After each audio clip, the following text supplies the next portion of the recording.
Hello, and welcome to Helpful Goat Presents Waterdeep Dragon Heist, a stream where Helpful Goat Gaming plays Dungeons and Dragons. It's a game of shared storytelling where I try to kill my friends. I'm Andrew Gilbert, the benevolent dictator of Helpful Goat Gaming, but tonight, I'm your friendly neighborhood dungeon master.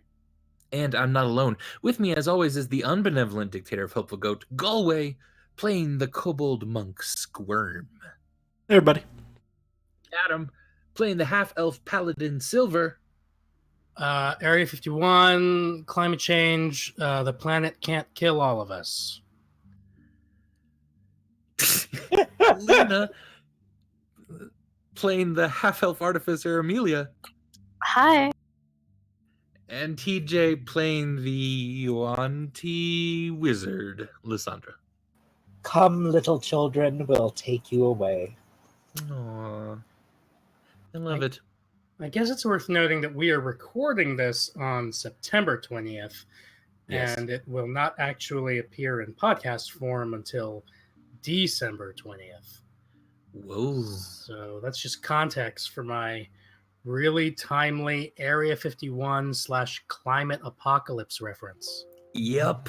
And And TJ's Halloween joke. So, just as a note, Adam, please edit out the contextual note when you release the podcast episode. I just want everyone to be like, Area. What the fuck? That was months ago. Honestly, I feel like the like climate strike will have more lasting Gestalt memory relevance than the date that Area 51 was stormed. And so I just want people to be like, why is he obsessed with Area 51 at the start of the holidays? It's going to come back around. It'll make sense. Sure. But what he's alluding to is our podcast, which is awesome. And we have two of them. Goats and Dragons, which is a long-running campaign, The Fates of Rin. That's with several of us here, and Darcy as well, my wife. It's still funny. And and then this podcast, which is Helpful Go Gaming Presents, where we do some shorter campaigns, so play some other games, just talk about games in general, and have a lot of fun.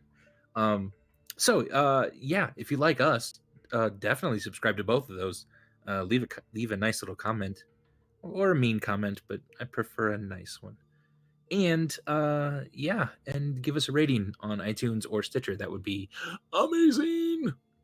Did you guys see the latest review that we got on iTunes? The title of it was "This Review Brought to You by Guidance." It's pretty good. That's awesome. That's beautiful. I Also, have love it. succeeded. Oh, was that Lena?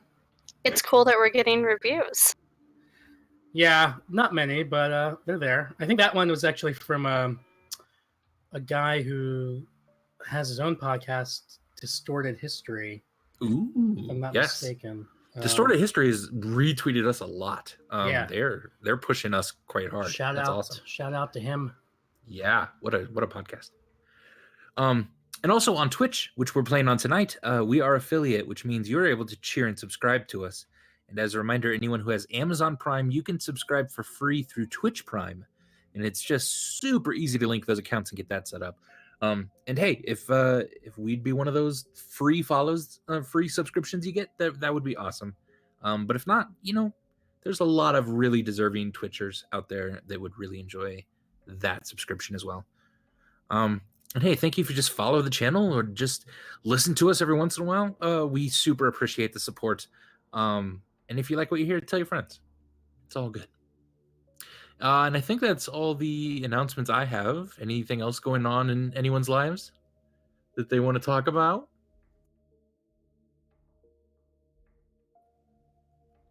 Okay. I was like, was Adam, do not edit out that awkward silence. yeah, I was like, if possible, redouble it.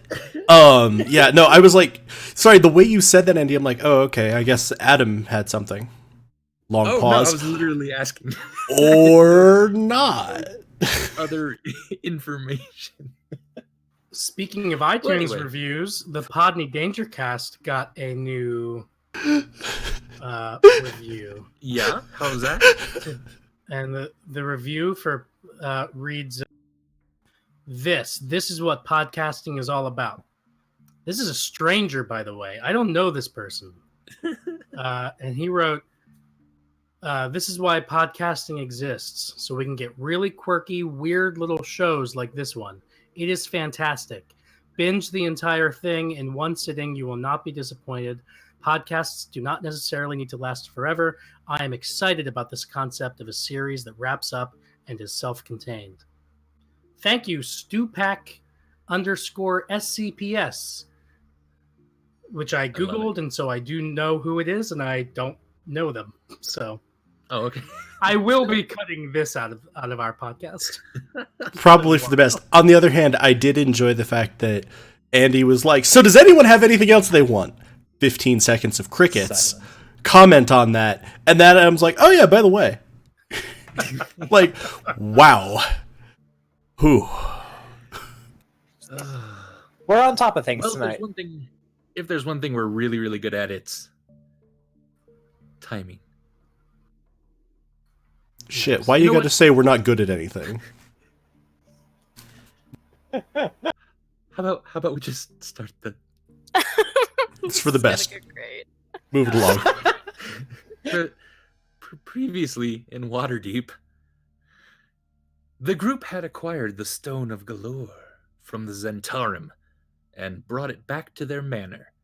Eventually, they attuned to the stone and over several days learned many of its secrets, including the whereabouts of the lost horde of dragons that Dagult Neverember had hidden within the city. It now lies under the Brandath family mausoleum and requires 3 things to open: a drunken elf, the severed hand of a drow, and a unicorn or a piece of one. And of course, they realize that now they hold the key to a fortune, one that people are willing to do most anything for. But exactly who the players are in these efforts, you're only just now starting to fear the scope of what you're now caught up in. There could be very important people looking for this, and the longer it takes to get into the vault and decide what to do with the contents therein, the easier it will be. The easier it will become for these major players to discover the location of the stone again. Now, you are in your tavern,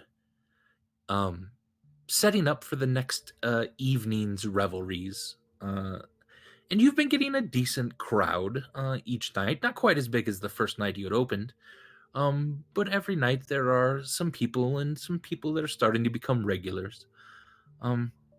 So what is it you would like to do now that you've learned the 3rd key to the Vault of Dragons? I mean, Lysandra would probably start making delicate inquiries about unicorn parts. If I was gonna suggest that maybe her family could source getting, I don't know, a unicorn bit. I also probably have a connection from that, just so you know, guys. oh, I am probably talk to someone who I'm going to check the name of right now. I mean, if if Amelia volunteered that information, Lysandra would hold off on telling more people than necessary about what we needed. Well, and the only thing that I was thinking was... Well, and plus this person is used to me getting weird animals and shit, so okay, that's excellent then. Incidentally, I just have assumed that over the past several days that we've been doing this, Silver has been doing his inspirational speeches every morning. Every morning, yeah. Is that Oh my god, that true? Oh, God. Yeah, just around the breakfast table.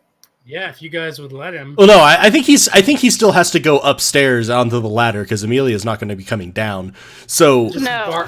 barging into Amelia's room. It's become a morning ritual. Squirm Yeah. now basically eats breakfast sitting on top of Silver's head as the speech is going on. Just like, yeah, we're great. Yep, Lysandra Pass- probably Pass the jam. Lysandra probably passes you all the condiments up and down Silver's back as we're doing Thank this. you. Andy, do I think that artist Climber, I think that was his name, that's what I wrote down, would know how to get a unicorn? Or part of a unicorn? Probably. That's if anyone does, that may be your best sort of lead. Yeah. Okay. There was also the bad woman that sold us our pets. And we do need to take care of her. Yes. You'd like that, won't you, Mr. Chompers? She didn't happen to be like a particularly wobbly elf, did she? I don't think she was an elf. She was halfling, I believe. Oh, how sad. I was hoping we could get two for the price of one. Okay. Can't Amelia help us get a severed hand of a drow? Actually, Why don't you ask Amelia and see how she responds? Why don't you ask Amelia yeah, I and mean- see what Squirm does? Yeah. Threats aside. Go ahead. Silver would do that. Silver would be like, at some point, I don't know what time of day it is or how much time has passed, but we're going over all of the clues and what we need, the keys for the vault or whatever. And Silver will be like, Amelia, aren't you half drow? Yes. And weren't you sort of confronted on the streets by some drow the other day? Yes. And didn't you kind of not really like them very much?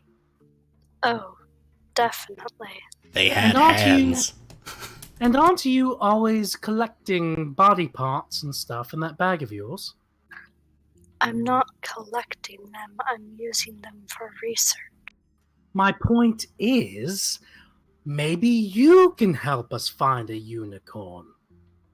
Yes, I can definitely help you find a unicorn. Oh, but now that I think of it, you might also be able to help us find the severed hand of a drow. No. Oh, why not?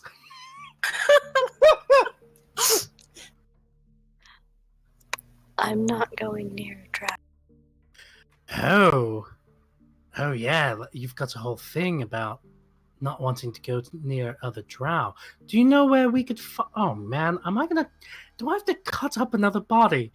Guys, am I gonna By have to do any that? means necessary. Oh no. Oh Andy, how long has it been since the fireball explosion? About a It has been about 5 or 6 days now, I think. Would those people still necessarily 5 like days, be in the mortuary that we were so cordially invited to go inspect? Their bodies probably would, yeah. Uh-huh. Oh, okay. Smart. I don't Smart. believe any Okay. of them were drow, just so you know. Oh, come on, that's Andy. okay. That's okay. I'm sure that they just have a big I body told room, you. and we'll help ourselves.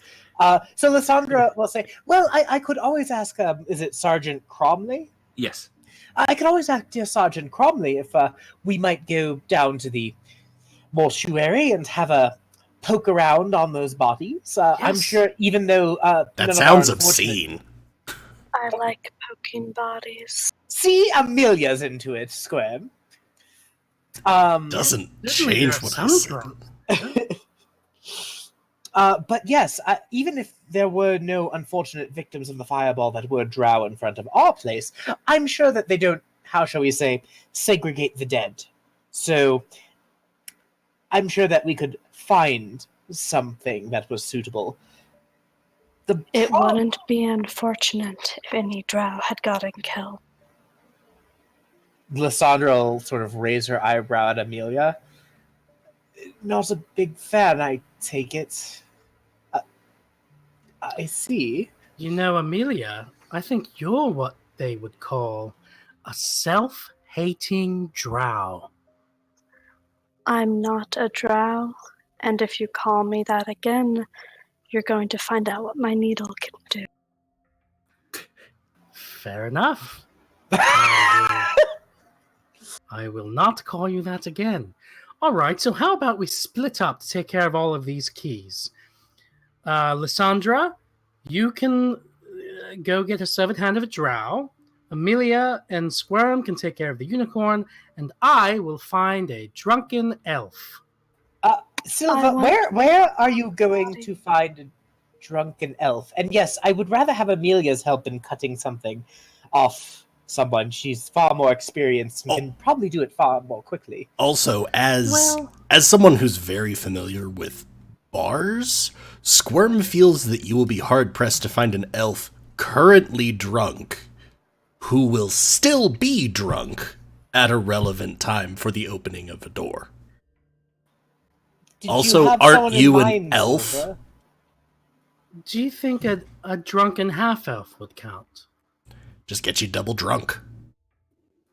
That's not a thing. I'm not No, sure that's the elf math. equivalence Yeah, that is. works. I'm not sure the equivalence is work out quite that way. It's Square. Distributed property and multiplication, it all works. What? Someone give me an intelligence check to Uh, see if they Lysandra will. All right. 12. 12. Yeah, it's probably mostly the Fey ancestry that it's latching onto. You would guess some kind of elf, even a half elf, would probably work for that. Never So mind. even Amelia or Silver getting drunk. I just would had a- probably work. Okay. Never mind. I just had a brainstorm. Forget what I said earlier. Yes, it might work. But I'm not sure we want to give one of ourselves away. Yes, well, how do these keys work? I mean, does a drunken elf simply have to be present at the vault to open it? Unclear. Amelia, ask the stone. What? Ask the stone for clarification. I hate talking to that thing. I will assist you in any way I can. Lysandra, you say that a lot. Yes. It's the thing is, it's easy for me to say without being directly responsible for anything. It's a trick, you see. I see, that's smart. Also sort of profoundly unhelpful when the problem is hating speaking to something. How do you help Stone. with that? Oh god. Stone, how do these keys work? Oh, you just need to show up a bit. We just need to have them there.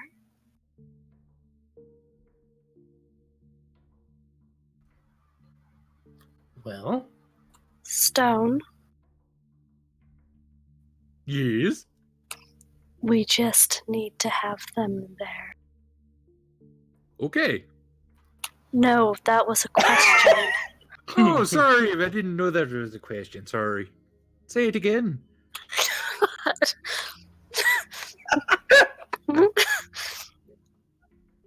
We just need to have them there. Oh, yes. You don't sound very sure. Oh, I'm quite sure. All right. And we don't need to kill the drunken elf. No. Just be drunk. That'll do it. Okay. The stone says that we just have to have the keys there, and that the elf just being drunk will do it. aha! Then I'll have that one covered. Fantastic. Unless I'm not you want to get sure drunk, if our Amelia. tank. No. You were saying something about a tank? I'm not What do you mean sure by if our that? tank should be drunk. What? A tank? You. I'm a Yes. tank? Yes, der Panzermensch. She'll pat you on the shoulder. Okay, well, suppose. This happens well after World War II. All right, well, we can just get one of our patrons to come with us on the night that we go. No. What? No. I don't think that's a good idea. One of you will have to get somewhat inebriated. Amelia will look to. I'm sorry, Lysandra will look to Amelia and Silver, but that can be arranged. I mean, we don't. Drunk is variable, is what I'm saying. That's a good point, actually. We don't know how drunk is. Squirm can take care of that. Squirm, I don't think you understood the question/problem. No. Squirm was implying that Squirm can provide sufficient quantities of alcohol that we can introduce slowly in a controlled measures over a period of time. Oh. Terminating administration of alcohol once the door opens. And I know an excellent funnel merchant if we do not have any means other than that. So, do we... she's going to look at you, Amelia. Do we want to go and ask Sergeant Cromley for the key to the mortuary? And then Squirm and Silver, do you want to attempt to find this unicorn bit without her? I'm just not sure if we should split up. Dwally comes in, by the way. Starts to kind of put her stuff in the back room. I can probably send a letter to the person that I think could get me a unicorn bit. And then we could all go to the mortuary together. So, insight on Dwally as she walks in, Andy, by the way. She looks a bit Like- yeah. Actually, Like, yeah. in Maybe particular, I am okay. I'm looking at her, seeing if she's trying to eavesdrop or if she's looking like she's listened to anything we said.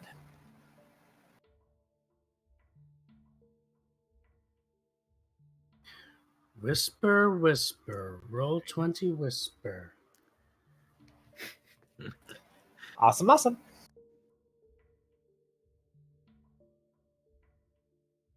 right, folks. What would you like to do? Well, Silver can go and help Lysandra at the mortuary. I think it makes sense for Amelia to try to get the unicorn directly, right?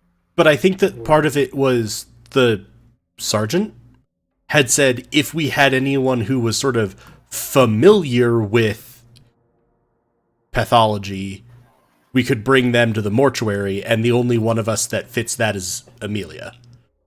Particularly, her hypodermic needle is a fantastic badge of that. Yeah. Okay, that's a good Not thing to mention the bag. Not to mention, you guys aren't going to exclude Amelia from poking dead bodies. Like, This is her thing. Yes, I mean, here's what I say. We may need a few of us to, how shall we say, distract perhaps any practitioners that are at this mortuary while Amelia does the job of removing a hand from a suitable candidate. You just see Squirm jump up onto the bar and is now like scooping bottles into a bag. On it.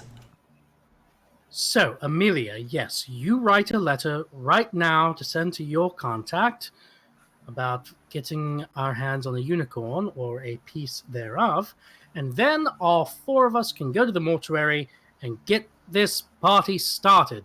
okay, I'm going to do that. Do we have like a mail delivery service? How do I get this letter to this person? I can ask Nixa if she can find a basic a monument or sign, like something that's easy to He find? hangs out at the Yawning Portal a lot, so Nixon might be able to find him there. Nix has been there before, so Andy, I'll let you decide, but like... Yeah, Nixa could totally deliver a letter if there's someone at the Yawning Portal you're trying Okay. to deliver it to. Yeah, and Nixa is So- pretty speedy too. So, and Andy, just in case you're getting any ideas, Nixa's a reskinned owl, so it Yes. has flyby, so it does not provoke opportunity attacks when moving away from enemies. You just Okay. So I'm just gonna write, I need part of a unicorn, because that's not actually weird coming from me. Okay, sounds good. Yeah. will they know who's asking? Are you gonna sign it, or is it just? I'm sure he'll know who's Who asking. the fuck else would send Okay. that letter? Okay. So Amelia's going. Or I'm sorry, I keep saying Amelia. Lysandra's going to whisper to Amelia.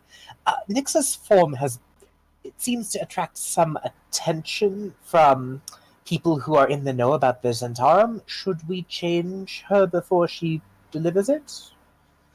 Why are you asking me? I don't know if your contact would be more wary if receiving something from a winged serpent. I don't know either. This is a business relationship. We're not buddies. Very well, then. She'll tie it to Nixa. Check the Yawning Portal. What does he look like, Amelia? She's going to try and give Nixa best of all details so that Nixa can find this person. Sure. Yeah. I don't remember what he looks like at all, but let's pretend I described him.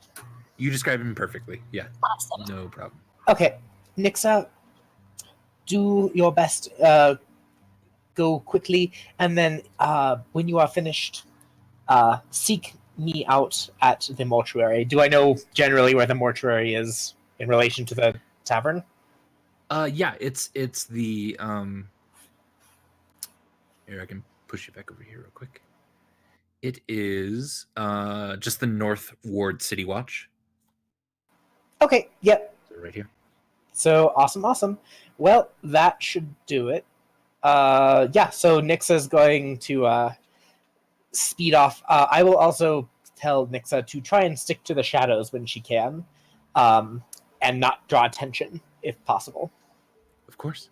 Silver's gonna watch as Nixa flies off, and he'll say, "Ah, neither snow nor rain nor heat nor gloom of night stays these familiars from the swift completion of their appointed routes." That was very poetic. Thank you. You just invented the post office. That's canon. Who said that? The DM. Oh, okay. Cool.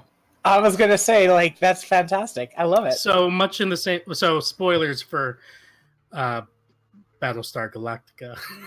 Did Silver just invented the post office? Yeah. Like, yeah. All right, I dig it. All right. Well, Lysandra's going to basically try and make herself as presentable as possible. If she's going to be going to somewhere where the watch is, and she's going to look at Silver. Silver, do you look pretty polished and shiny and guard-like? Yeah, Silver's all set. Okay. Amelia's gonna go upstairs and then she'll come back down without her mask and with her hair brushed again and Okay. looking normal. Lysandra's going to lean to the group and in a very low voice. So if Dwally is listening, unless she's really like hardcore listening, she would have a hard time hearing this. Listen, Amelia, if we find it hard to detach ourselves from whoever is at this mortuary, I can make you invisible. So just we'll see when we get there. Okay. All right. Andy, does Silver yes. know what race Orko Swornhold is? If he's been asking around at all, or during these days that we're kind of Yeah. holed up in the tavern and shit.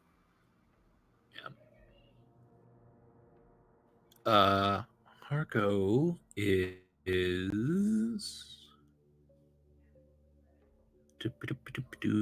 Why isn't this in alphabetical? Because Wizards of the Coast.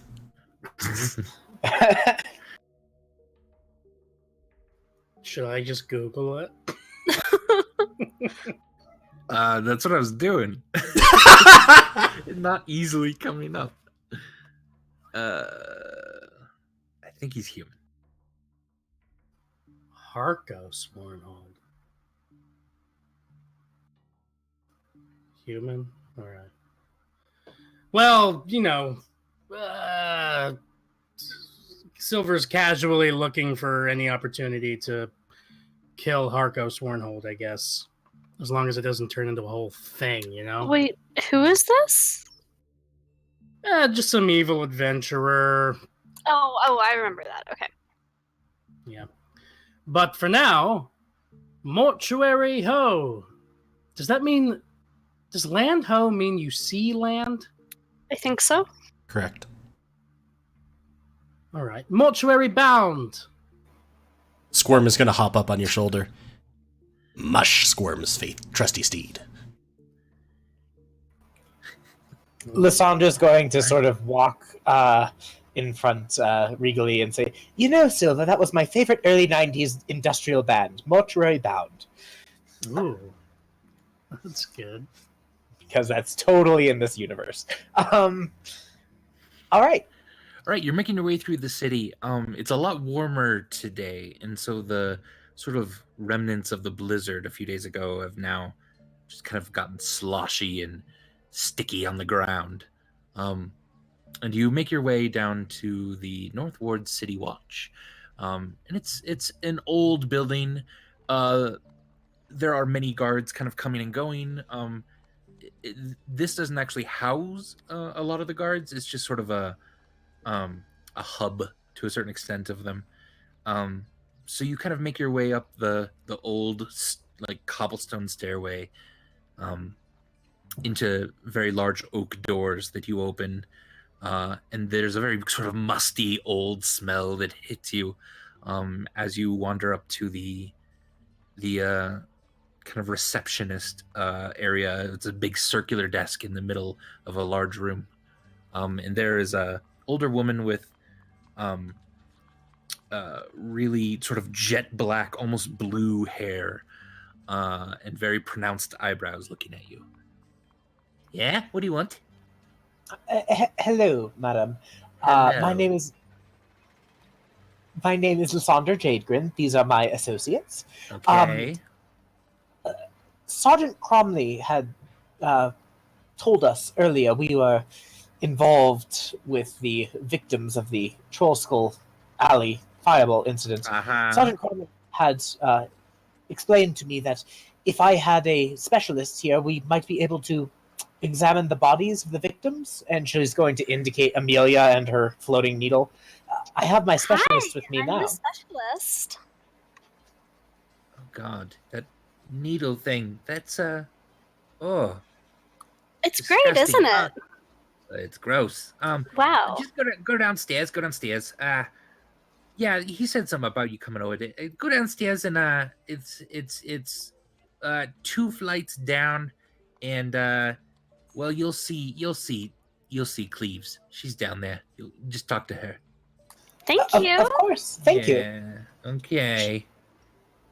Lysandra will nod at the woman, and yeah, Her eyes down just we go. locked on flying needle.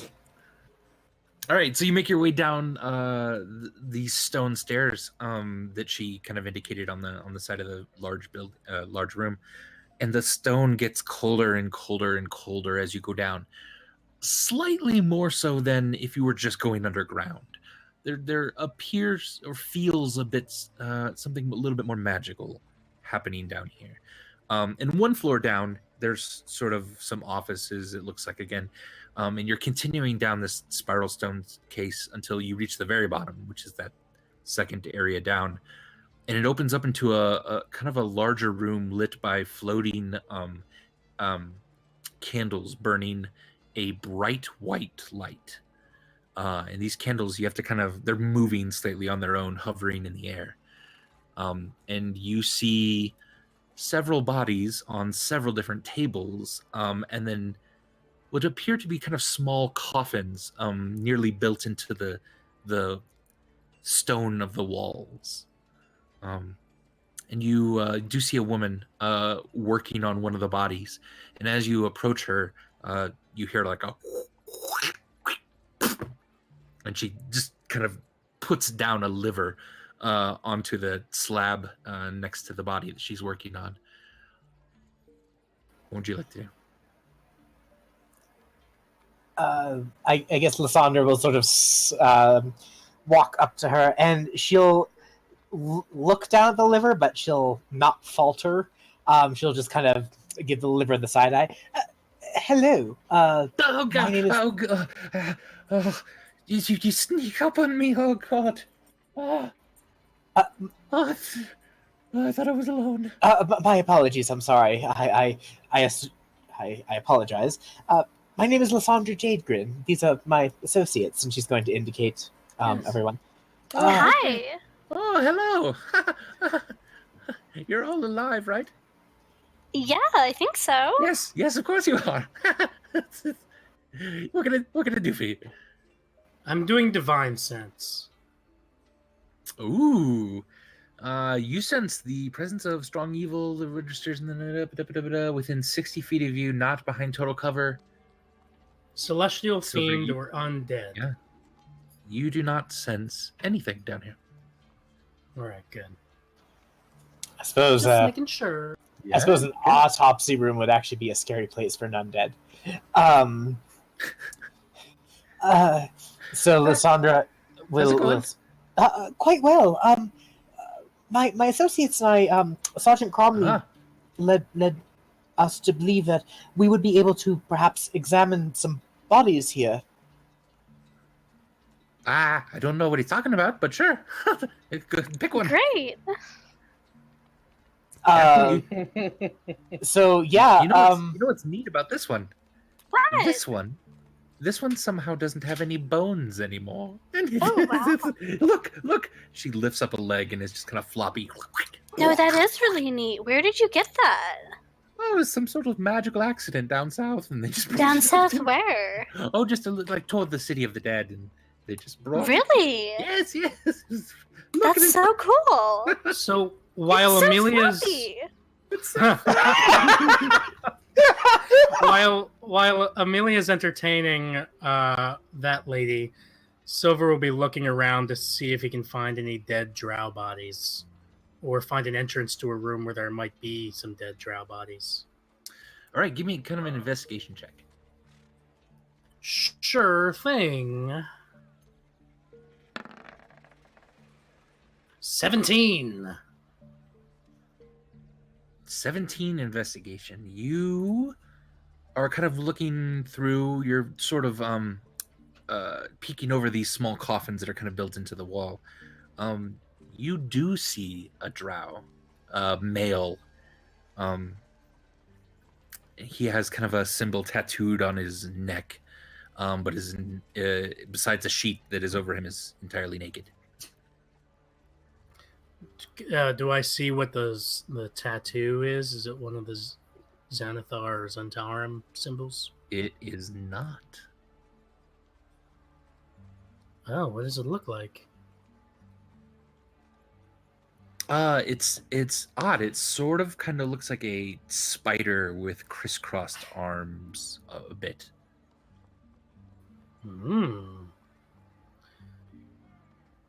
That doesn't mean anything to Silver, right? Give me a history check.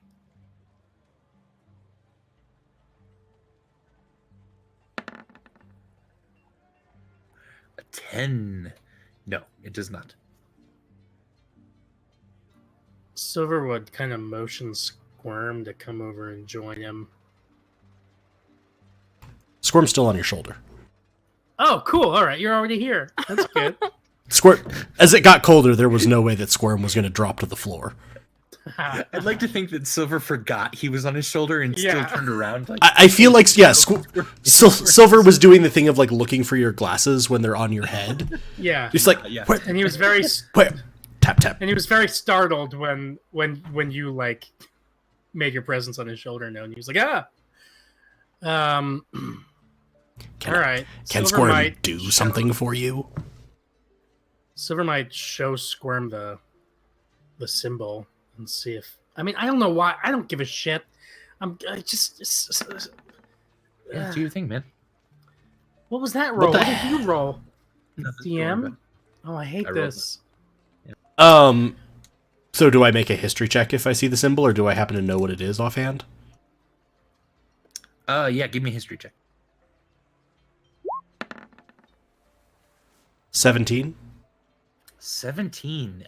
You do know that it is another sort of faction in Waterdeep. Brigand Arth. And this faction is entirely made up of drow elves. And it's gotten a bit more notoriety lately. More of these people have been showing up in Waterdeep. What's their general there we go, reputation? Like like skulking, sort of like Bad. skulking bad, but thievery. okay. Because, like, I feel like the Zentarum and the Xanathars have traditionally been organized crime. And Yes. not necessarily super directly violent. Like, the bloodshed in the streets right now is kind of weird. Right. Yes, right. So these people just generally have a reputation of sort of cut purses and skulking? Right. If you could imagine kind of the opposite of Harper's. Okay. The sort of secretive kind of organization that really works in the shadows but is out for nefarious purposes and not Makes sense. general good. Silver's gonna like kind of with his face communicate to Squirm that it is his turn to cut up a body because Silver did it last time. I'm trying to just like keep the mortuary worker engaged, and we're just like And geeking out over the floppy body. What's As your is name, Lysandra. Bia? What's your name? Oh, I'm Your name- Amelia. Okay. Amelia. Oh, I love that name. That's such a good name. What's yours, dear? Thanks. Oh shit, you're Yonti. Look at you. She's what? Yonti. Look at her. Wow. Lysandra. Lysandra's gonna look up at this person, Cleves, I'm assuming. Uh-huh. She's also going to like move to the opposite side of the table to where Squirm and Silver would be. So like if that makes sense, like she's trying to draw the attention away. Okay, yeah. And she's going to say, I don't know what you mean. You want My dear, and she's reaching like for your hand now. Lysandra's kind of going to gently pull her. I'm sorry. What? I'm not familiar. I'm sorry. Is that? Should I? And she looks now to you, Amelia. Should I not have said something? Does she not know? Oh no, it's fine. She's just a Oh. little ornery sometimes. Ornery? Henri, yeah. Oh my God! Lysandra's going to say, I most certainly am not this Henri or Yuanti or whatever you're calling me. These are adjectives I've never even heard before. Oh, apologize. Didn't mean for. Oh, that's funny. What did you Anyway, mean? back- What did you mean by this Yuanti? And Lysandra's going to lean in and open her eyes really wide so that her slitted pupils are Obvious? Quite obvious, yeah. Yeah. Oh well. Snake person, essentially. That's. Wow. So is she like all floppy like that body then? I don't know.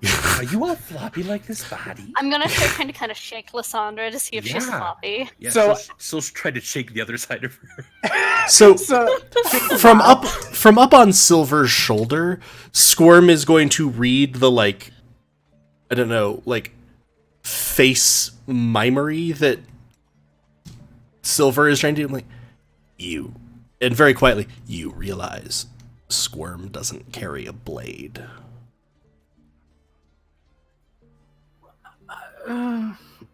Silver's Do you face will have come a towards- knife?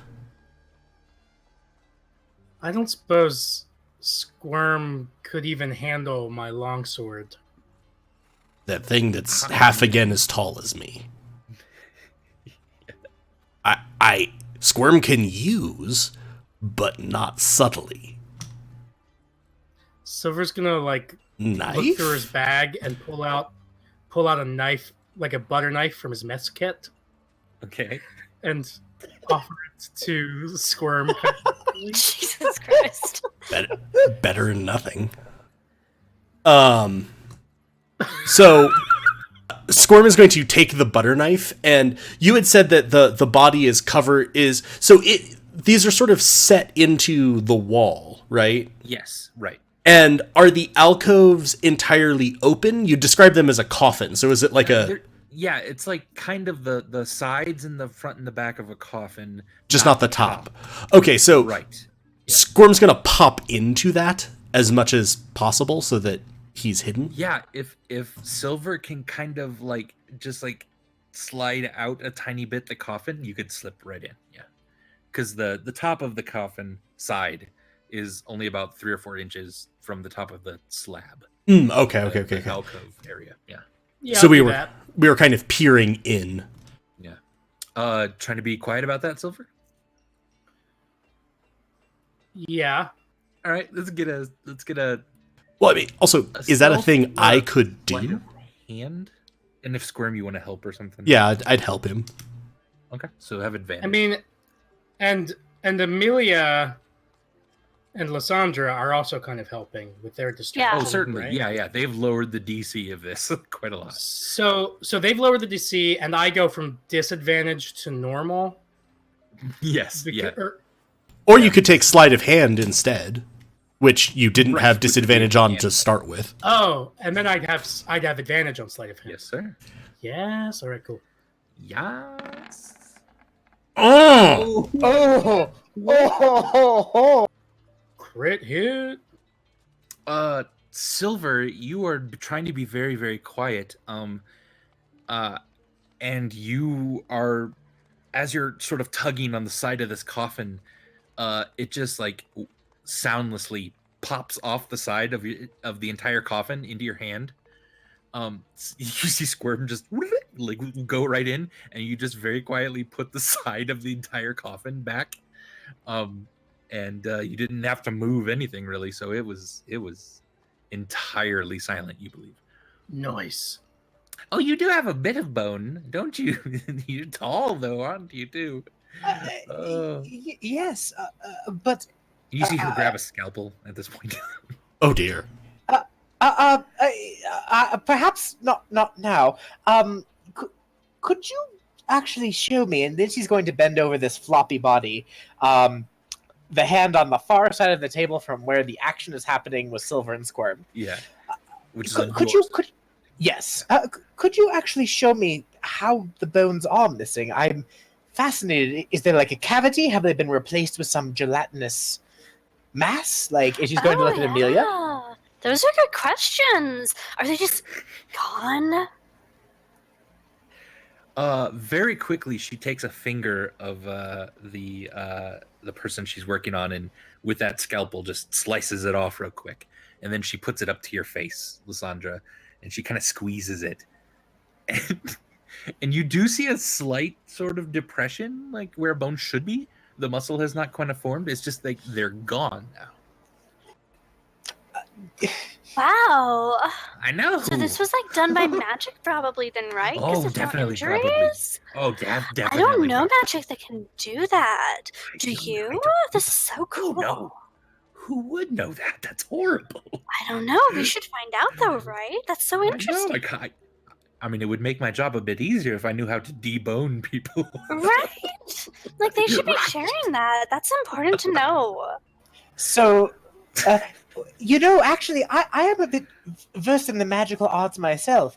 Perhaps with the assistance of you and my dear friend, and she's going to indicate to Cleves and Amelia, we could figure it out together. And Lysandra will raise an eyebrow. Perhaps I could have a closer look at the hand, and she's going to sort of bend over and look at the little stump from where the finger was. Sure. I'm just going to do a quick check, but I may need your observations as well. So if you could help me observe as I do what I do. And Lysandra's going to, I guess, do an Arcana check, but it's more like a performance. Like, yeah, give me if you're trying to deceive or perform, kind of drawing their attention away.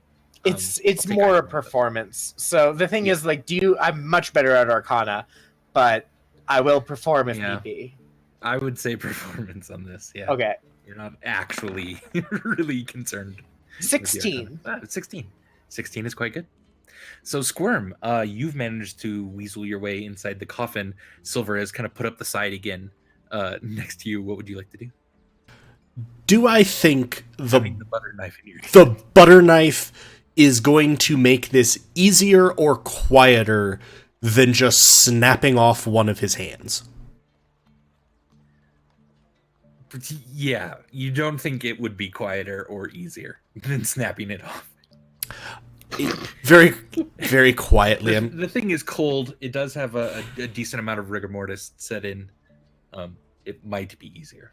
So it might be easier just to physically snap the thing, given my monkish skills. I'm just gonna like put the butter knife in sort of like one of my like breast pockets. Like, it was a nice try. And then I'm going to quickly take some of the bandages that I wear around my stomach, the like stomach wrap, and wrap them around the joint just to give a little sound muffling. Sure. And then snap. It specified hand, not arm, right? Right. Yeah. Or yeah. If that's what you're going for. Yeah. Yeah. I was just making sure. Like, which joint was I wrapping? Right. Hand. Yeah. Yeah. Give me an attack roll. Okay.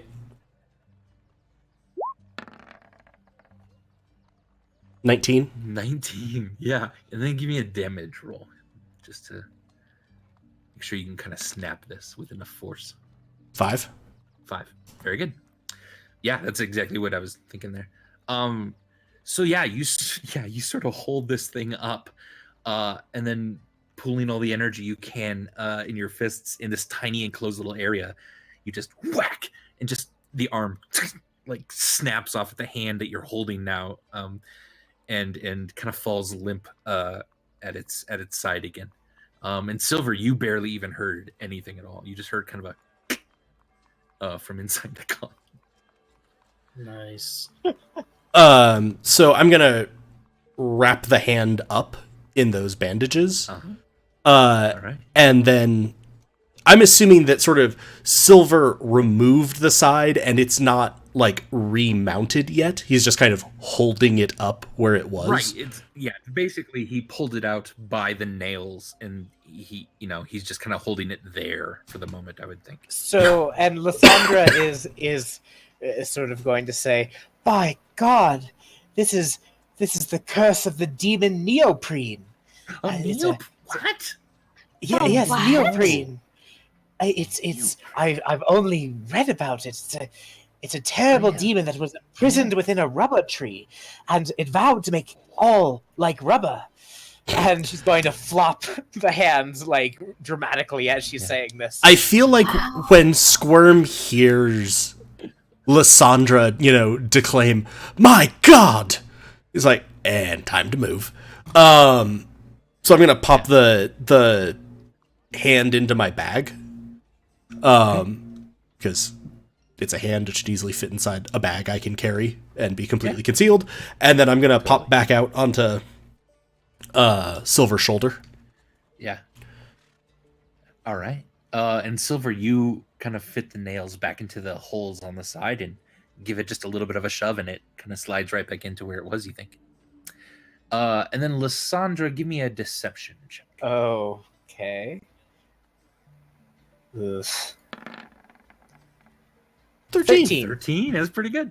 All right. So she goes, "That's my God, that's unbelievable, but I want to know more about this demon thing." Right? And she pulls a pencil out of the bun in her hair and begins to write. How do you spell neoprene? Lysandra will spell neoprene perfectly, Neoprene, and then she, because TJ's a speller too, and he can see the word on his computer screen, and then Lysandra will start a grand monologue about the demon neoprene, how in the last age it was imprisoned within a rubber tree, but right as she gets to a climactic moment, she'll say, "Oh dear, I'm sorry, the smell is beginning to get to me. Oh, I'm feeling a bit short of it's breath. It's I, quite pungent in here. I, Yes. I might need to go up. Would you assist me?" And she's going to grab onto Amelia. Oh, Oh no, are you gonna be okay? I'm just not feeling my best. The smell is definitely noticeable down here. I'm so sorry, my dear Cleves. But incidentally, you are always welcome at Troll Skull Tavern. I should love to Definitely. discuss more with you. Dead bodies. We can discuss more dead bodies. Who doesn't love oh, that? I would love that so much. Yeah, come Yes, see us. Oh. Yes, I am so sorry. I must simply. She's going to look at Silver and squirm like, "Are you ready, guys? Ready to go?" Because getting the vapors is no fun. Squirm's gonna go. Silver, we should help her up the stairs. Indeed, yes. Silver will help. Will give a supportive arm to Lysandra. Yes, thank you, dear Cleves. From Silver's shoulder, Squirm is fanning her.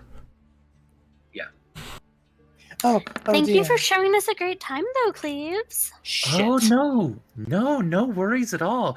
I mean, it's a little weird that all three of you need to help one Yuan T up the stairs, and you didn't even see any of the bodies you came for. Excuse me. What's your It name? just seems a little weird. Susanna Cleves.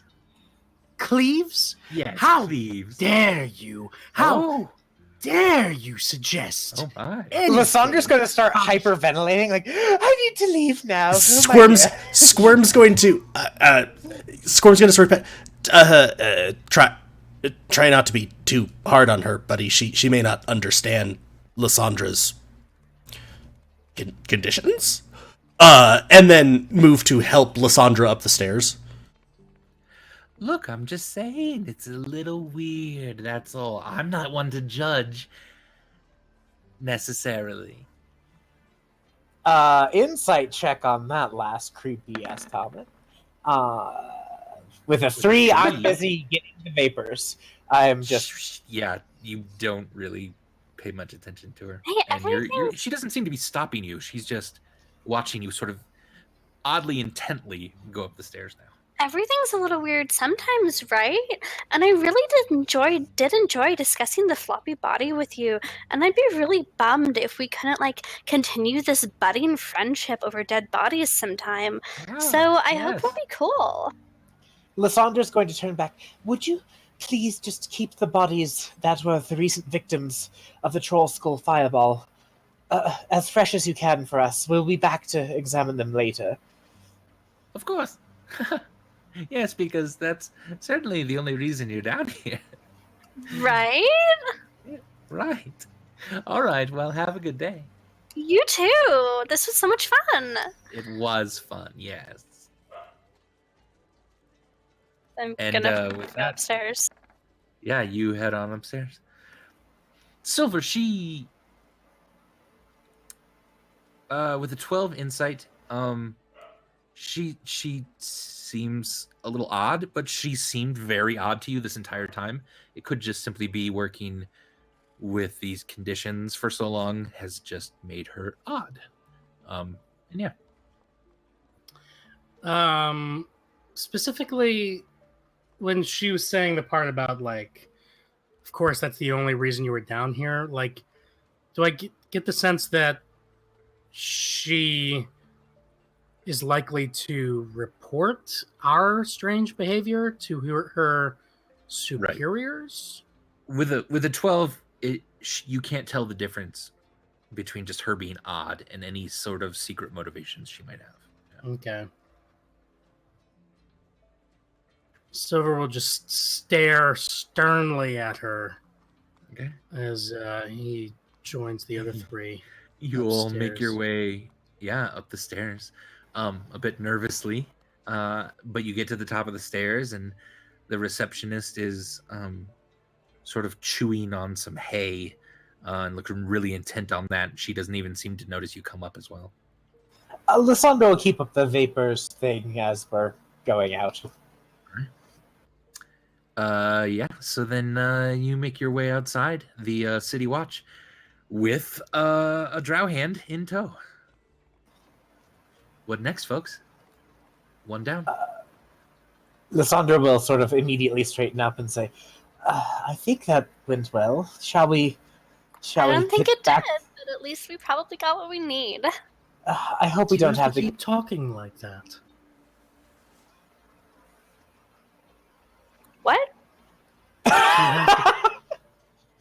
Do you have to keep talking like that? Oh, yeah, I definitely do until we're back home. Sorry. No, listen, I'm not complaining. I like this version of you a lot more, I think. Oh, wow, you're kind of an asshole. Well, no, I also like the real version.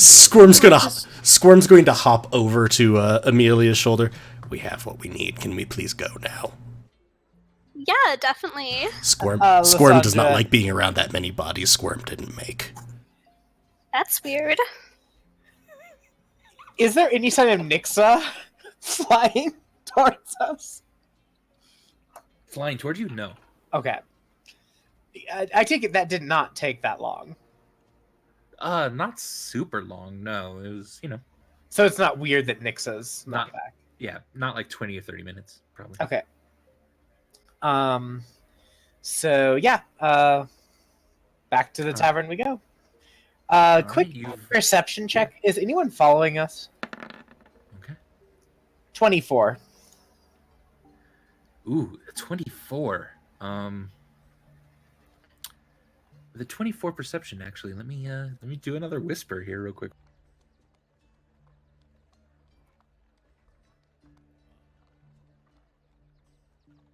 I was waiting for, with a 24, the entire town is following you.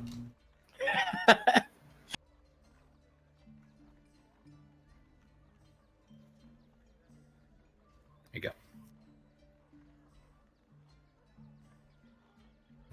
Okay. I like that. Alright. Okay. Okay. So you make it back to Troll Skull Alley, and actually Nixa is now waiting for you with a small package sort of dropped underneath it on the railing. Lysandra will go up and sort of have Nixa land on her shoulder, and she'll gesture at the package. Amelia, shall I take this one in? Yeah, probably. She'll scoop it up. All right, in we go. Yes, yes. She's going to look around and sort of just see that one, is it Emmet, who's the rival barkeep? Emmek, yeah. Has he not okay. died of frostbite yet? Yeah, like You do hear rumors in Troll Skull Alley that he's gotten very sick the last couple days, but he's probably going to recover. Pity. okay. So I'm just making sure that nobody who really generally shouldn't be there is there. And then in we go. All right, you do see Finnegan behind the bar. Welcome back. I hope everything went okay. It went well. How's it been here? Quite so far, but we're pretty much ready for tonight. So, if you guys want to stick around, that's fine. But I think we have it covered. Excellent. Not sure what our plans are yet, but either way. Sure. How long do we have to keep having people come and drink every night? Until we're filthy rich. That's a terrible answer. I don't care. I mean, I would also say that I doubt Amelia's been downstairs most of the nights. But it makes it so she can't go downstairs. Also true. Until... Well, we still have to pay Raynar back, at the very least. Lysandra will sort of look at Amelia. I mean, he did help us start this place. Right. And we should pay him back for that, not charge him? That's how this works, yes. Huh. It's called investment capital, but not now. And Lysandra will say, shall we go up to my quarters? They're rather spacious. Sure. So Lysandra's going right. to escort everybody up to her room. Nope, back out and around, Lysandra. Back out and around. Okay. You head back out, up the stairs, through the little hallways, through the common room, and into Lysandra's room, if that's what everyone would like to do. I mean, we could also be in that common room, which Yeah, is we can be huge. in the common room too. Yeah, also less windows.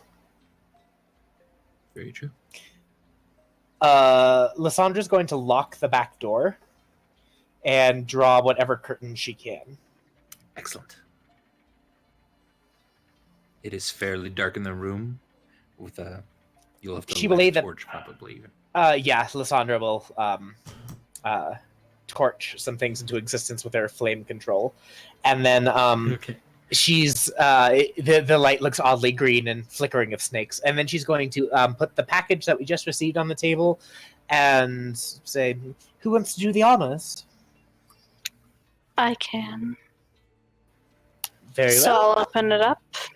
All right, Amelia, you in sort of a brown paper package, you unwrap what appears to be a horse hoof with a golden horseshoe.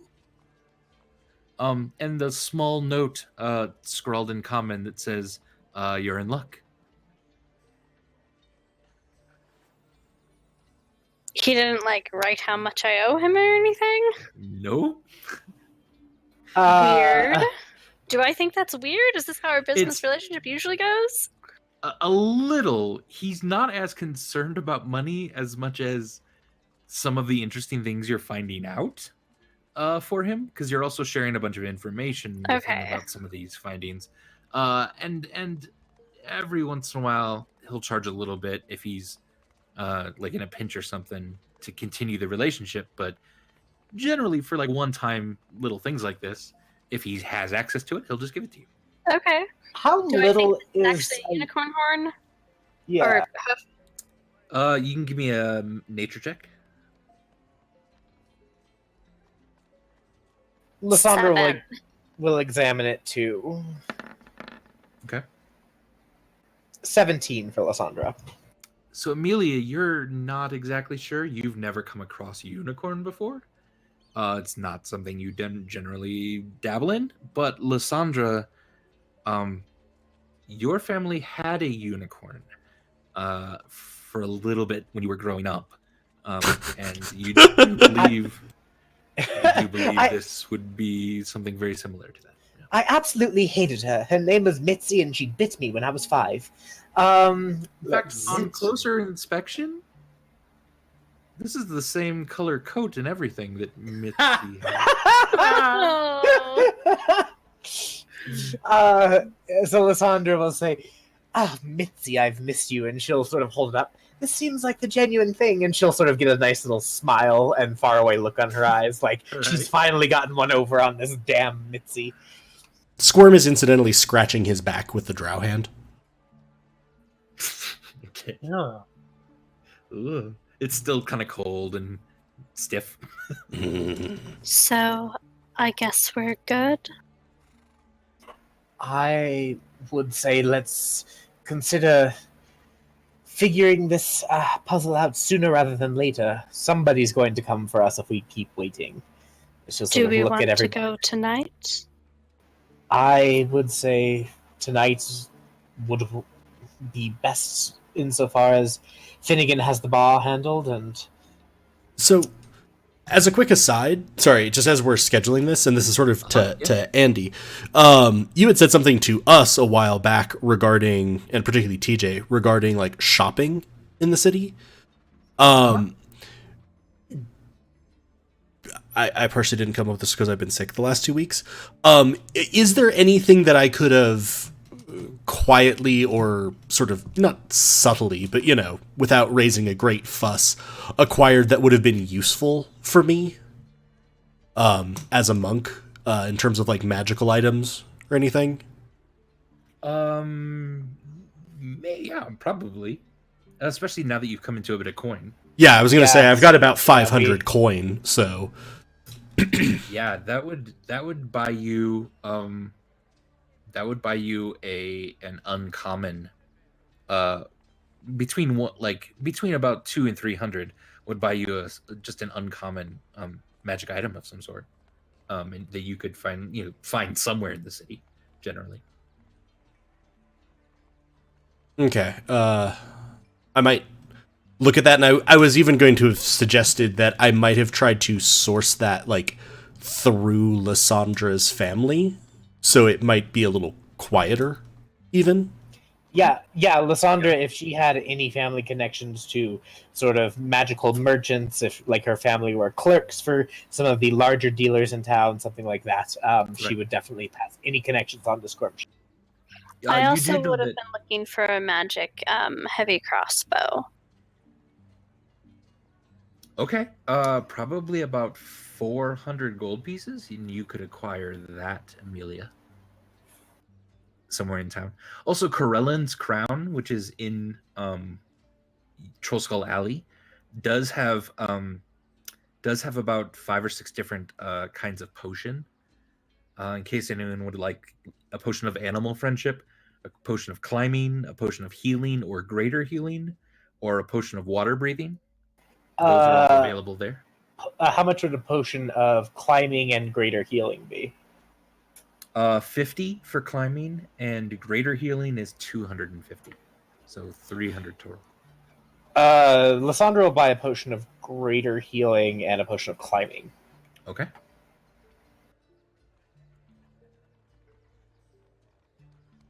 Cool. And Lysandra, I don't know if you're really interested, but there are some spells for sale at Bookworms, also in Troll Skull Alley. So what spells in particular? Is there like a limited selection? There is there's some first level spells up to a couple fourth level spells. I would peruse the second and third level spells. All right, so like Arcane Lock, Continual Flame, Dark Vision, Invisibility, Magic Weapon, Misty Step, Rope Trick, Suggestion is second level. Third level is Counterspell, Dispel Magic, Clairvoyance, Fireball, Fly, Non-Detection, and Water Breathing. So I would probably be interested in Misty Step, certainly. That would be 75 gold pieces for that scroll. And that pretty much limits my funds at that point. Okay. Sorry, I'm just looking through like everything that is an uncommon item. So would it just be a heavy crossbow +1? Yep. So +1 to your attack and damage. Okay, I'll buy that.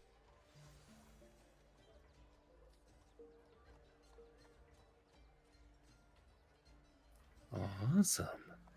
Can I buy? Are there any magic javelins in Waterdeep? There are. So one magic javelin at +1 is about 75 gold piece each. Would that be like a javelin of lightning by any chance? Nope, just +1. There is +1. one javelin of lightning that you heard about in the Docks Ward, but they think that's going to be more like 1,000 to 2,000 gold piece. Yikes! I will buy 1 magic javelin. All right. It's finely elven made, quite light, very well balanced. The metal that makes up the tip of it, sort of is interwoven throughout the entire shaft of it as well. It feels kind of warm to the touch, even though it's kind of a cold metal as well. And it has a name carved into the side of it. Ooh, what name? Burning Song. Ooh. That's cool.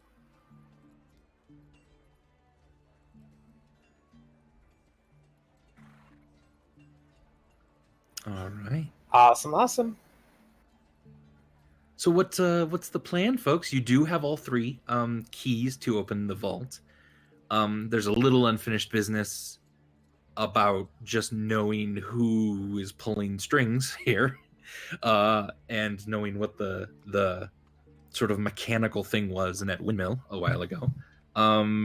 There's also a little bit of what's going on with Silver's mother. There's, weird things with Drow all of a sudden happening in the city. All kinds of things. What would you like to do? I'd like 1 slippers of spider climbing, please. It's an uncommon, that wondrous item. I love it. That's 300 gold pieces, but they would love you to have those. Done and done. Beautiful. Shopping in a giant city. It takes you a while to find such things, but they have pretty much everything at a reasonable price. Yeah, and that was where I was sorry that I was needing to retcon that in. I literally hadn't thought of it totally. last week because I was sick, and I was like, I probably would have been putting out feelers for like these kinds of items of things that would actually be useful, because good God, magical equipment and monks don't get along. Right, yeah. Like, here's a nice shield. Fuck you. Here's some armor. Here's a long But so I guess Lyssandra's very, very dead set on getting to the gold first, and then everything else is pretty much going to fall into place elsewise. But well, and I if think any of you, I feel like Squirm would suggest, and also this is possibly Galway suggesting for like the narrative of the stream, it might make more sense to go directly into the vault, and then some of those side things we might try to deal with after we had done that. Yeah, I'm totally fine with that. Yeah, I say, let's do the vault. assuming we are not all killed. And I'm not saying that, we're going to definitely wrap it up tonight or anything.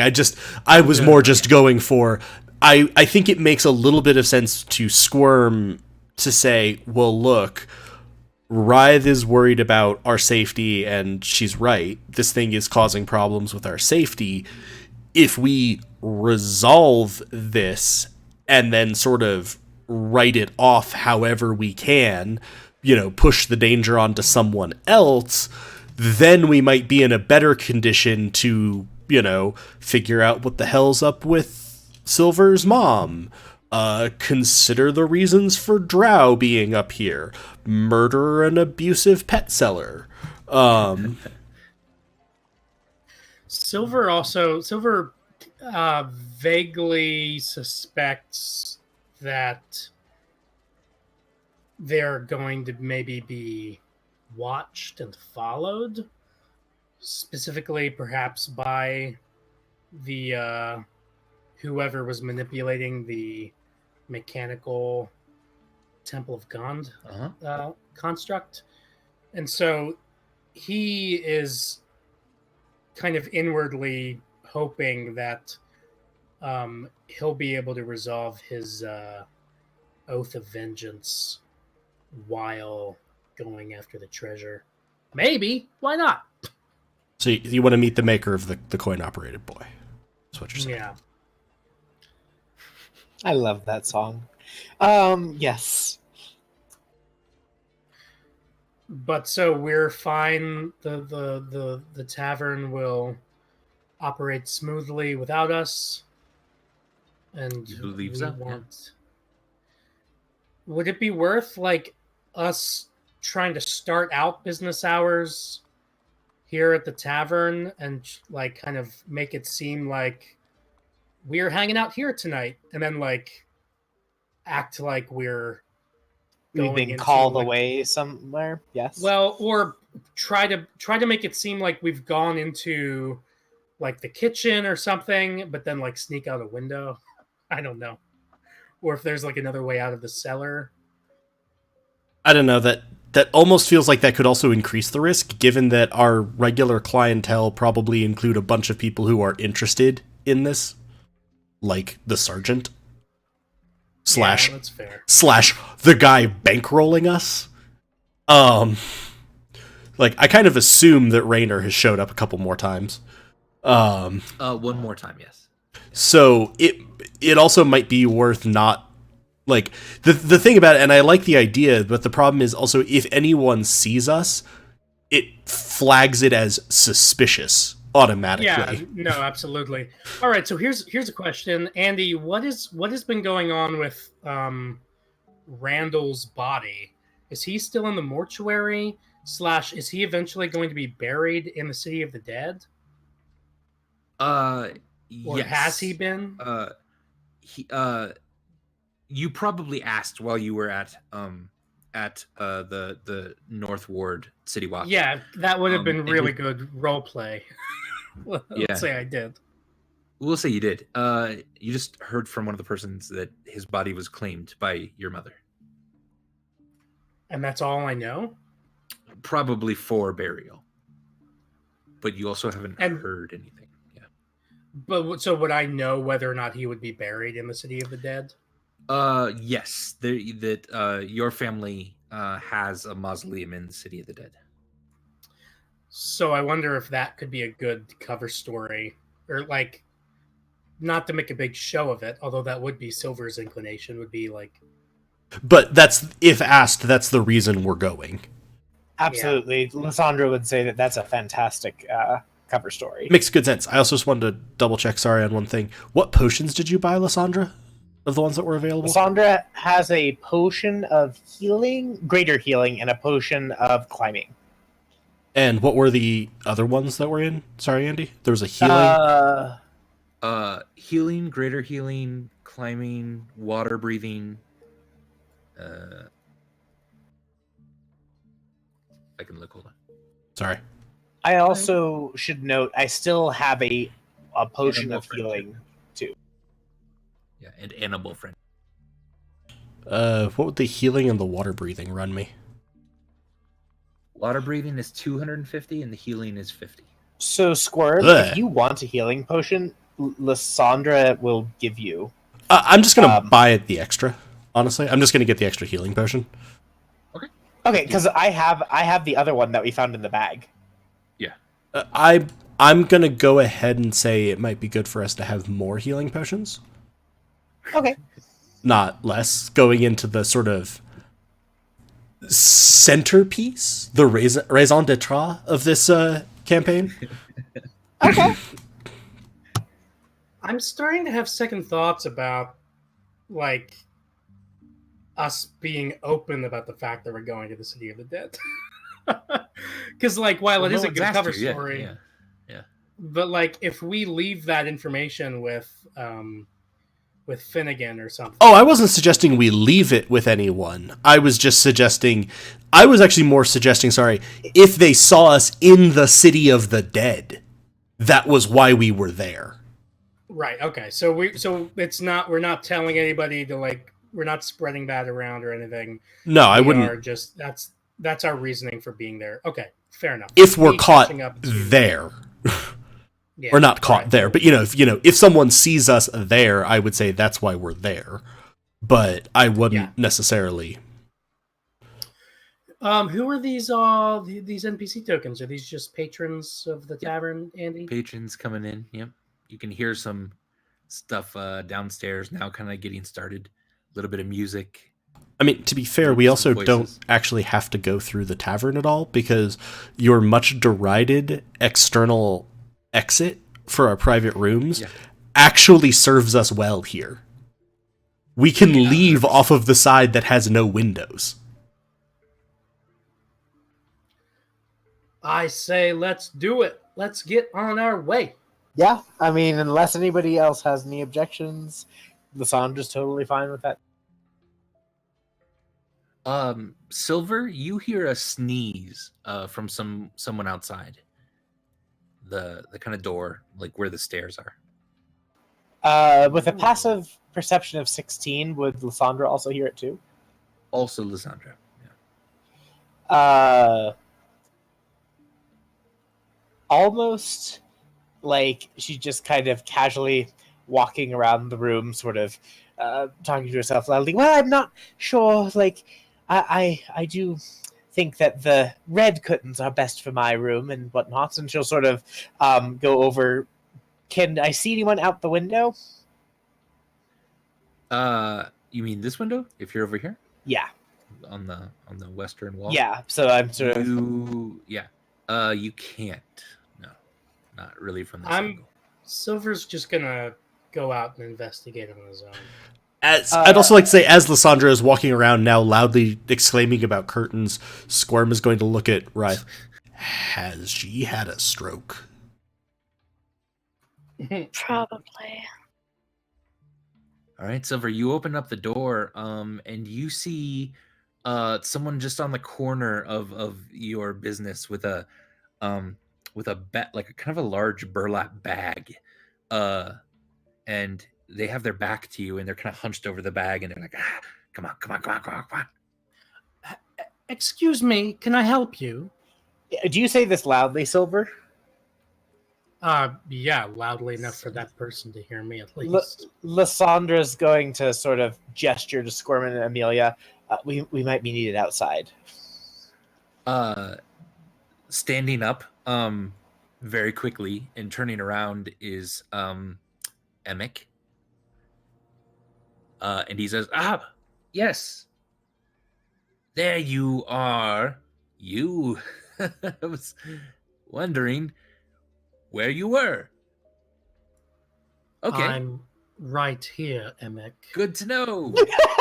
And he'll pick up his sack and sort of start to stroll away. I'm grabbing him. I'm gonna double over here. Like, once we saw it was Emmek, I would have started moving. And jumping off of the balcony to get to the other side of him. Okay, yeah. Sounds good. Hey. There's no reason to What's in the stack? What are you doing here? Nothing. Emmek, why are you weaseling around our property? Lysandra's going to step on the other side. I'm not weaseling around anyone. I'm just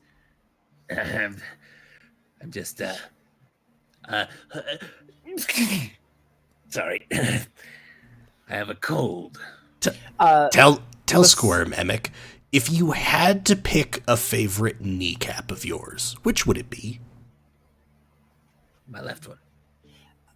Thank you. Lysandra's gonna lean in and conspiratorially smile at him and say, in the same sibilant voice that worked so well last time, Emmek, you can tell us why you are here listening to us, won't you? We won't hurt you. We just are curious and want to know. And cast suggestion.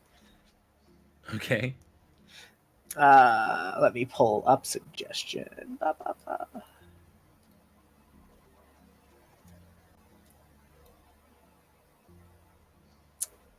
Where is it?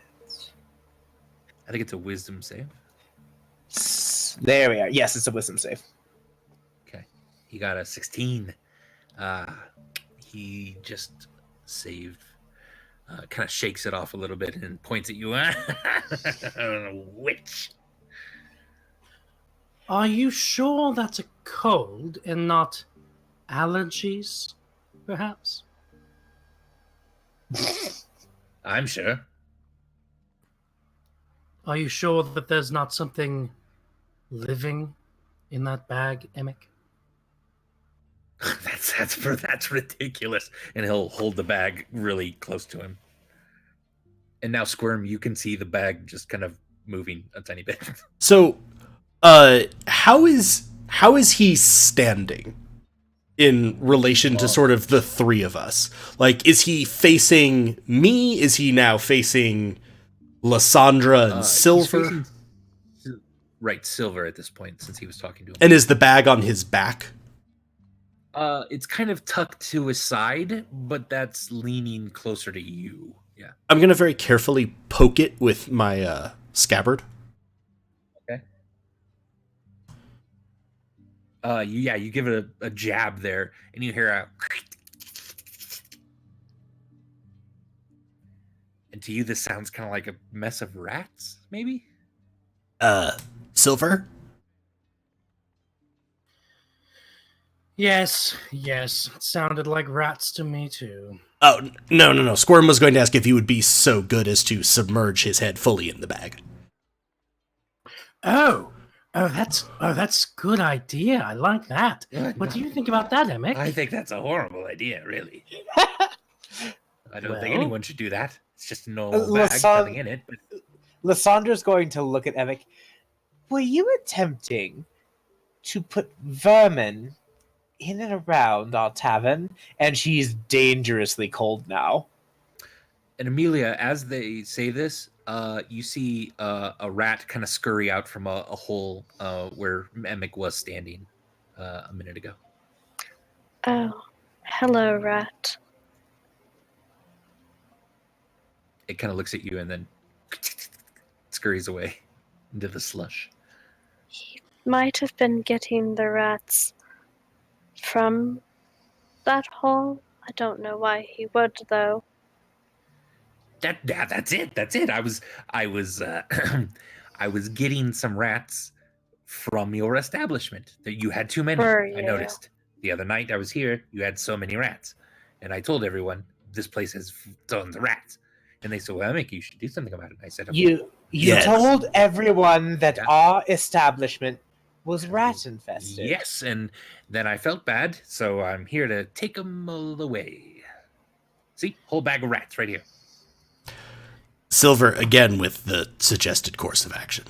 Yeah, can we have been walking Emmek kind of forcefully away from the establishment? A little bit, yeah. You can kind of head toward his place a little bit. Yeah, Lysandra will sort of guide as necessary too. I mean, just kind of get away from where we are now, but not quite out visible on the street yet, but kind of closer to kind of the perimeter of the property. Okay. For what it's worth. Still still kind of like hidden from view of most people. And yeah, Silver will say, "Well, I happen to like Squirm's idea. And you don't like it. Sometimes the only thing you can do is just dive right in and see what happens. Eh?" And Silver will forcefully open the bag, the sack. Uh-huh. And with Squirm's help, I think, hopefully, kind of push Emmek's head down into the bag and then try to God, this feels really bad. I mean, it's a little, it's kind of fucked up.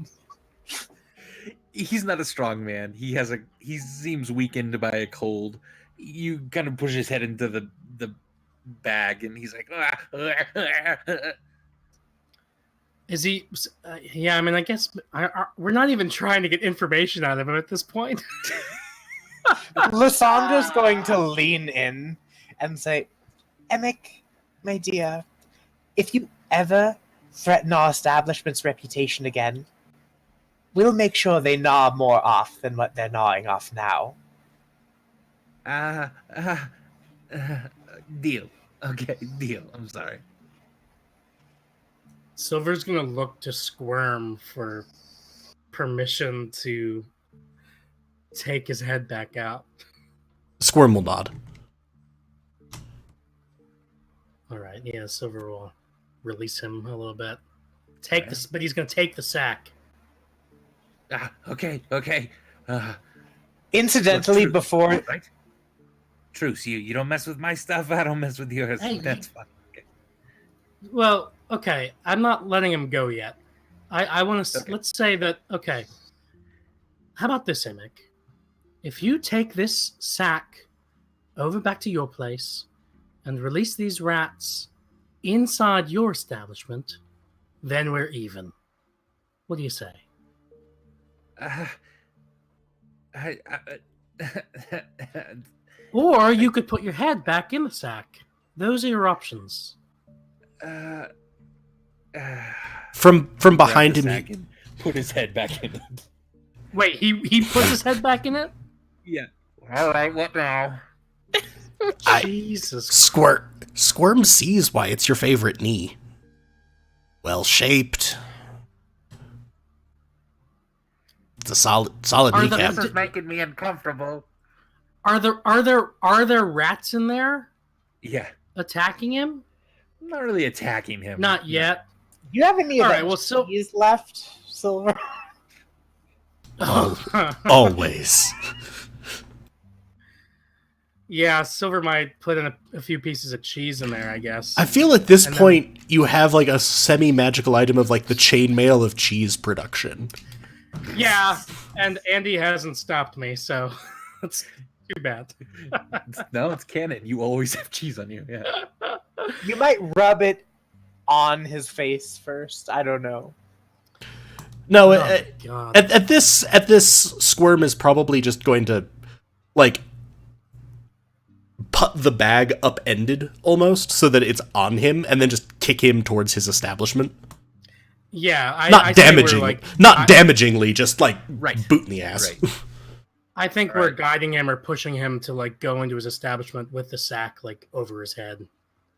All right. Yeah. A few rats are kind of falling out along the way, but you see him with the sack on his head, just kind of moseying on over down the street. Does a small one fall out? Like a small-ish one? A small rat? Yeah. So I'll Lysandra will sort of scoop it up by the tail and go, Nixa, and she'll toss it in the air, and Nixa will go, nom, nom, nom, sort of Okay. eat it. Are there any guards around or Idiots. any of the city watch? Yeah. Give me a quick perception check.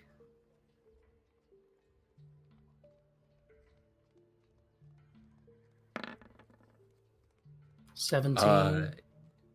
You don't see any guards. No. You see a couple of the houses. There's a couple people sort of looking out at the commotion in the street here, with you guys, but that's about it. I mean, would it make sense for one of us to duck back in and just to tell Finnegan to be on the lookout for Emmek, to occasionally be going outside and looking, and that if he sees Emmek around, to like get a guard or something? I don't want him to get back up to no good while we're out. Lysandra will certainly warn the staff that there may be some rats around and that they should take care of them post-haste and save the small ones in a cage upstairs if they can. But basically, Nixa thinks that that's a fine idea. Like, if Emmek is skulking around, she has no problem with anybody saying he's been attempting to, how should we say, drag our fine property's name through the mud, and probably should be. Lysandra thinks that's a good idea? Or Nick? Lysandra thinks it's a good idea. I mean, Nixa's a familiar. Nix is honestly just interested in the rats. Yeah. Right. Yeah. You tell the staff that, and Dwelly says, "Oh, I noticed there were a few rats the last couple days, but Silver with an E took care of them pretty quickly." Oh. That's nice. Silver with an Alright. E, who we've now established is made out of metal. Is actually silver. Is In which actually case, I don't think I would have been so precious about feeding it Toff's vintage. Can a silver cat be affected by like fruit? Maybe. It wasn't don't the forget- fruit that was the issue. It's still ethanol. Alcohol, either way, it's a metal cat. It's a magic metal fucking cat. But it's eating food, indicating it has a diet. This is going to have to be an argument for another day. I say we go to the city of the dead. Or I didn't say that out loud. On- Say that up. Onward, Squirm's faithful steed. Mush. All right. As you you're passing by the slush of the city. Underneath your feet kind of sloshes and sticks in mud now and then. You're kind of taking some back roads to be a little less conspicuous, but it's generally a straight shot to the northernmost gate of the city of the dead. And there is a guard at the gate who has it sort of cordoned off. And as you approach, he asks, "Oi, can I see your family seal?" Silver will show his family seal, which I believe is on his. It's either his shield or his brooch. His brooch. Yeah. Shield is helm, I think. Right. Yep. He says, "Oh, the House Naran. Okay, in you go. By the way, sorry about your loss." Thank you. I appreciate it. Aye. You don't. It's of course fine if my friends join me as I mourn and engage in funeral preparation. Of course, I wouldn't have it any other way. Thank you. You're so kind. Yeah. All right.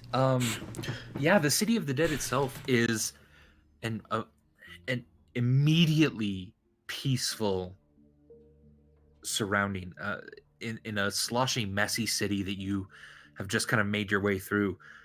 Everyone sort of takes a nice deep breath and is, whether you like it or not, quite calm as you enter this area with lots of trees and sort of large, tall stone tombs that litter the landscape.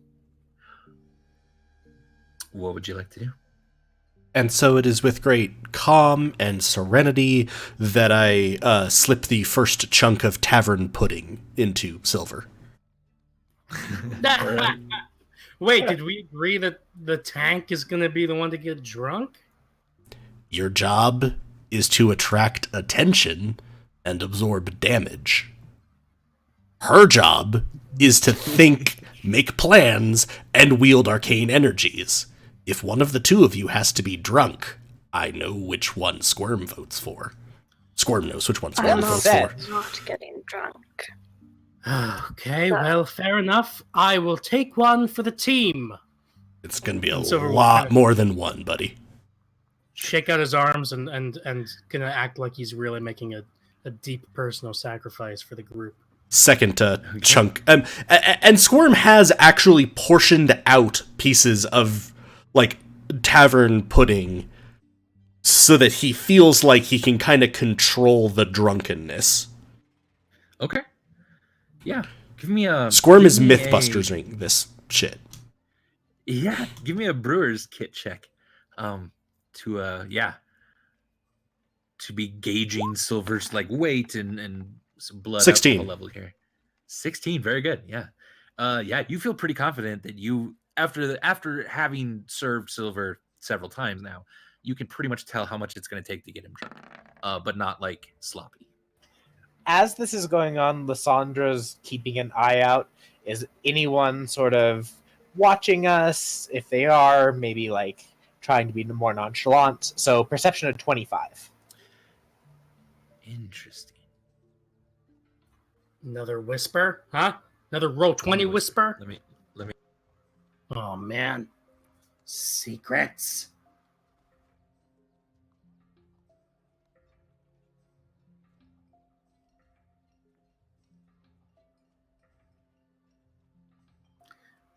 The 3-hour Meepus compilation is released on Monday, by the way. So it's a ways Lysandra, behind you. Yeah, but over the wall, Yeah. you said. yes. Okay. So Lysandra's going to lean in as if she's mourning, sort of bow her head.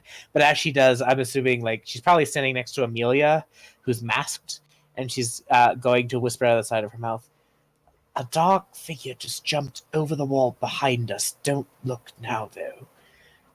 And then she's going to sort of try and pass that information as she can to everyone except Silver, who I'm assuming might be loud and belligerent. Silver's just enjoying the puddings. Like, are you just like being happy and kind of like, oh, this is okay? Okay. Yeah.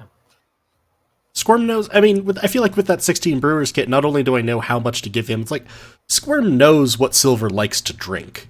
He's basically managed to fuse a Toff's vintage with the tavern pudding. So this is not like this is not like a Four Loko night. Okay, cool. No, I'm essentially, in order to get to the idea of this, I'm basically giving him Jello shots. That actually is the most adorable image I've ever considered. Squirm giving Silver Jello shots in a very peaceful sort of park-like atmosphere. Okay. Silver, further to the southwest, you know your family's mausoleum is down here further, and you do see some torches lit around the front of the mausoleum, and it's getting toward evening-ish about this point. What would the torches lit indicate?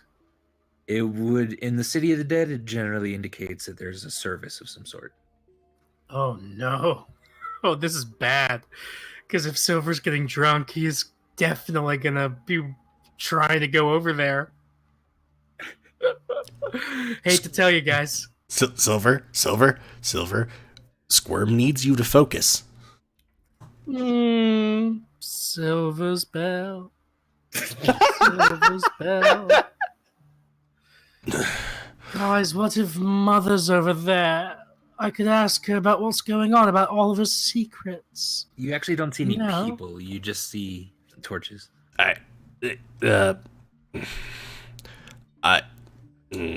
Someone want to help Squirm with this? Lysandra, you're good with people.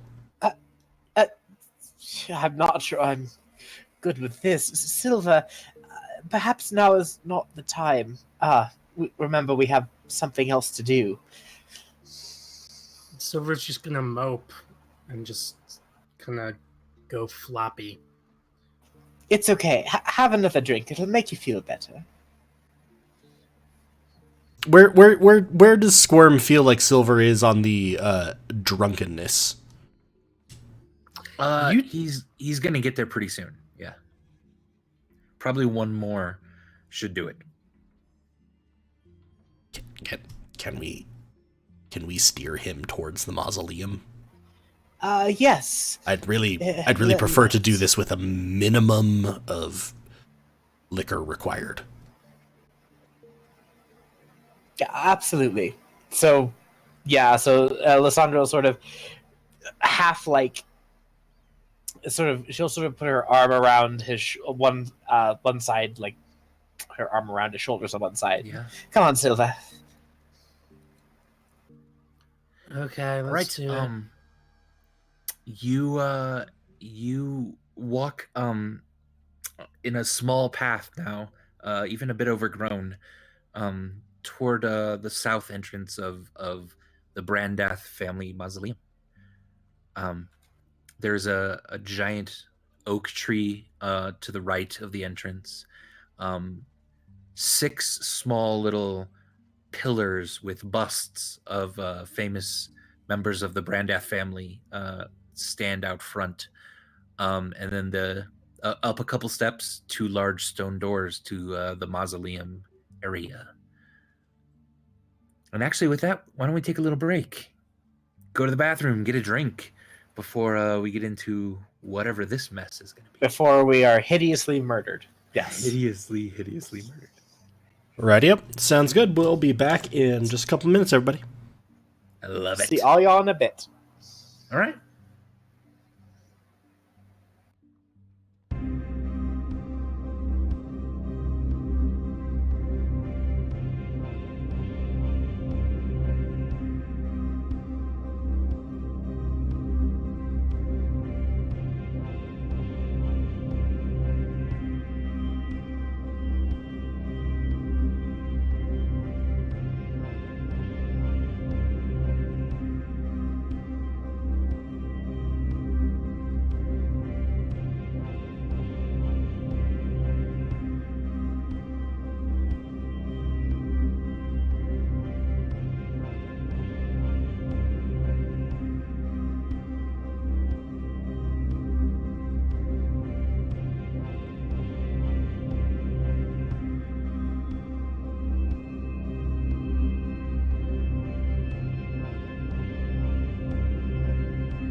Hey everyone, welcome back.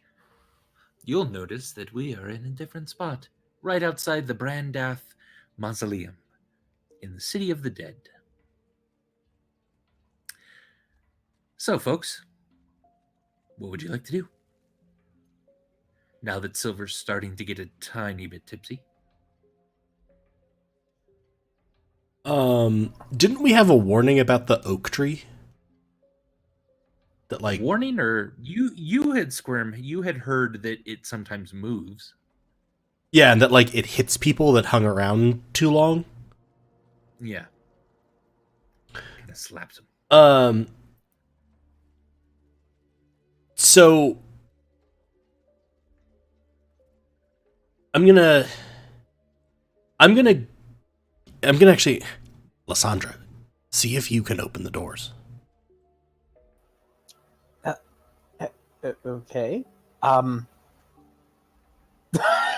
Lysandra's gonna sort of step up and examine Yeah. what's going on before. Sure. As you're approaching the front of the mausoleum, the leafless branches of the tree to your right begin to shake a bit, and then you hear a voice and says, "Only those of the Brandath family may enter here. Be gone."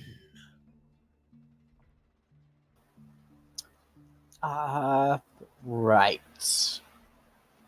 Did all of you hear that? Yes. Did we? all Okay. of yes, everyone. Neat. At this, I'm just gonna pop another tavern pudding into, or chunk of tavern pudding into Silver's mouth. Okay. After I consume that, I'm going to take a few steps forward and say, "Listen here, Tree. We're here on official Lord's Alliance business. Oh, God. Employed, requested. Our services were requested by the Brandath family. So let us through, or else." Is this true? Silver will kind of look and make a vaguely wide-eyed face at Lysandra. Would Is we? this Yes. true Would we? at all? Would we lie to a tree? Many try to lie here in front of this tree. Are you saying that people try and fail to lie down on the ground? No, they tell me falsehoods. Makes more sense than failing to lie down. Doesn't it, though? Well, I'll have you know, Tree, that as a sworn member of the Lord's Alliance, I'm not allowed to lie. So, there. Fair enough. All right, thank you very much. And Silver will step forward and try to do The what tree Lysandra was- takes a step toward you, its giant roots leaching out of the ground and kind of crack into the kind of stony ground next to it. You are not of the Brandath blood. I can smell it. He's drunk off his ass on brandy. That's kind of like no? Okay. Fine. Look, Tree, I wasn't saying that I didn't say that I was a member of the Brandath family. I know I'm not. None of us are. But we're here on official business. Another step toward you. Be gone. This is significantly more active than Squirm had heard. Certainly. Wait, is that Tree walking, or am I just drunk? Why not both? Oh man! All right. Guys, should I throw my javelin at it? No. Not yet. Look, Tree, we have a unicorn hoof, a drow hand, and a drunken elf. What more do you want from us? I want none of those things.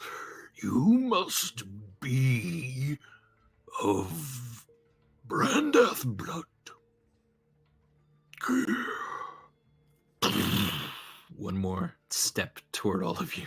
We were sent by Brandath blood. Which Brandath sent you? Raynor. He is Brandath only by marriage. No? I thought. Okay, no, Andy. I thought Brandath was the Neverember Senior's wife.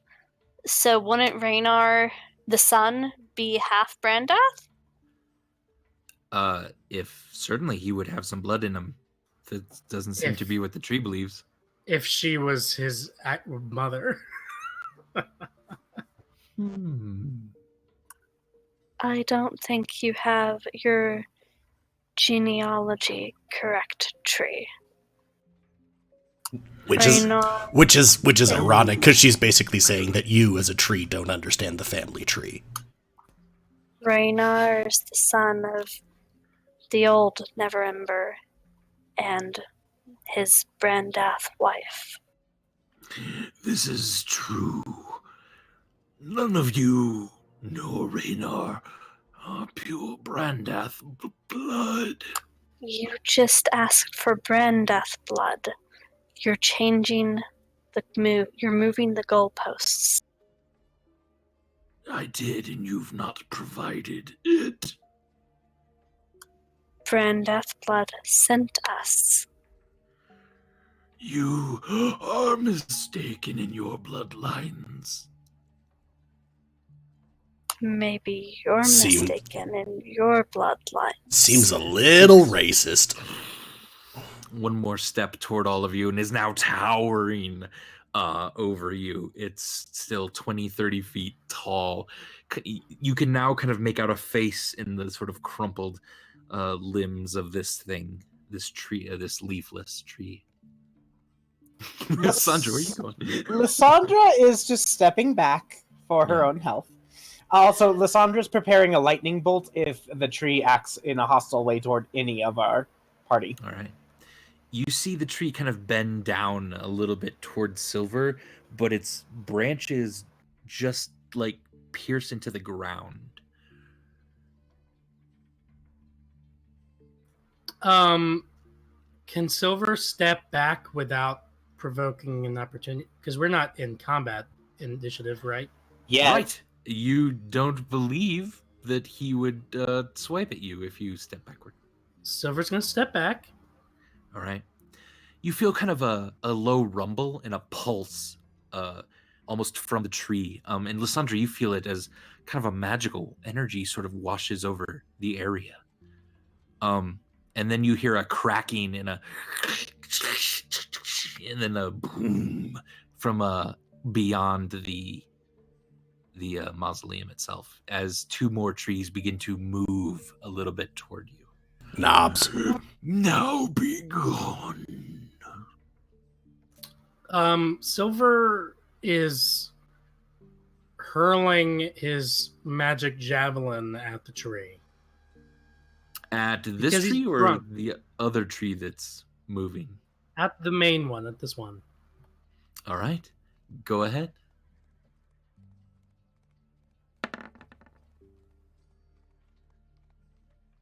$17. A 17. You see the branches try to sort of curl around it as it's thrown at you, but it slips past them very quickly and stabs into the tree itself. Go ahead and roll damage. 7 piercing.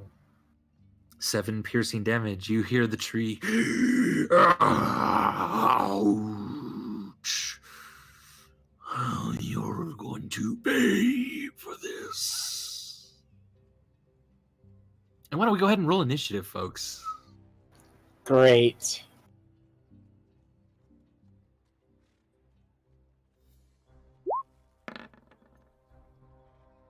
Nicely done, Amelia.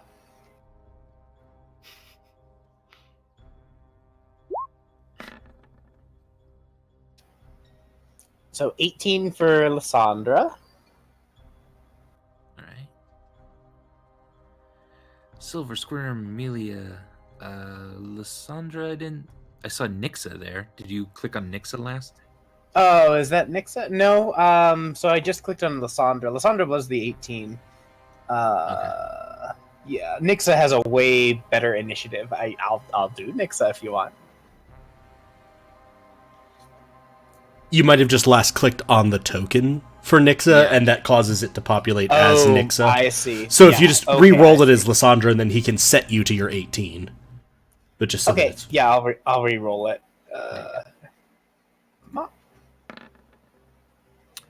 13 for Lysandra. Did you? But I think it should be the 18 because that was Lysandra rolling up there. Yeah, so like I didn't use Nixa's initiative. There you go. And we'll just put Nixa at, I think it's 15 if you that other initiative. Yeah, 15 for 13. Yeah. Do you all have your temporary hit points? 8? Yeah. Yes. Okay. Yes. All right. Does that count for Nixa too? It's up to 6 friendly creatures, including myself. So And the sure. homunculus. So the needle and Nixa both have Both the needle 8. and Nixa can have 8. Yeah. Amelia, I believe it's your turn.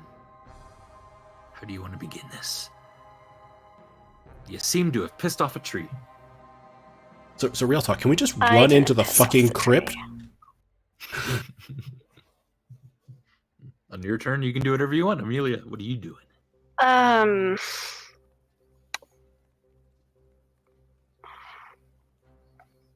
Does the tree look like Silver's javelin hurt it? Or does it just look angry? It made a motion that it hurt it, certainly, yeah. It's hard to tell. There was very little damage done to it, if that's what you're asking.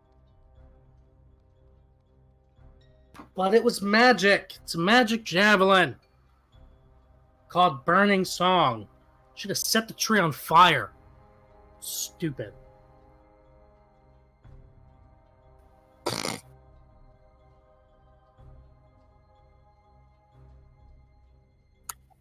Okay, so I'm going to fire at the tree using my magic crossbow. Okay.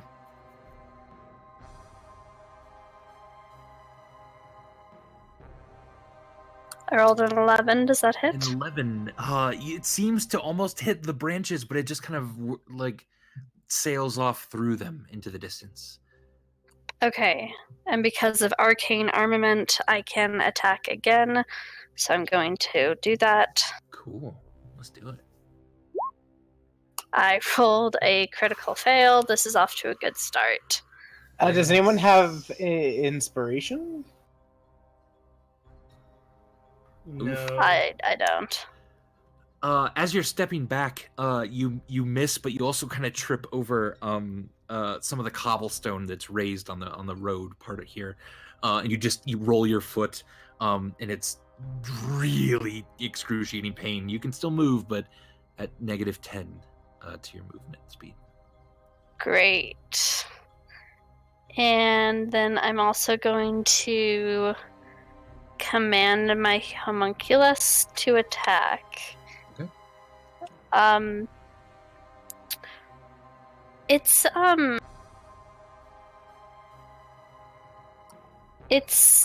to hit and damage with its acidic spittle was supposed to go up by 1 when my proficiency went up, and I can't figure out how to change that on the sheet. Can you change it really quick?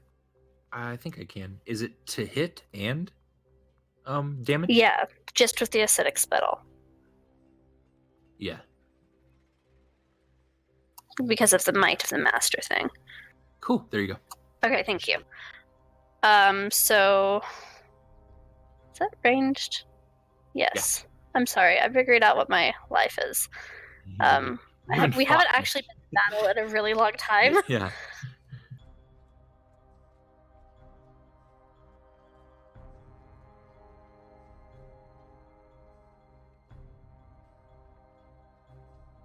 I think the range was 15. I'll look it up in a sec. But so Here I'm gonna yeah, attack. It's at 15 here. Okay, cool. Because you're just trying to get to the corner of it. Yeah. Okay. So it's gonna do its acidic spittle on it. All right. Let's do it. 22. 22 hits. So 6 acid damage. All right. Yeah, at this, one of the branches kind of withers and falls off. One of hundreds of branches. Great. So that's my turn. All right. Movement?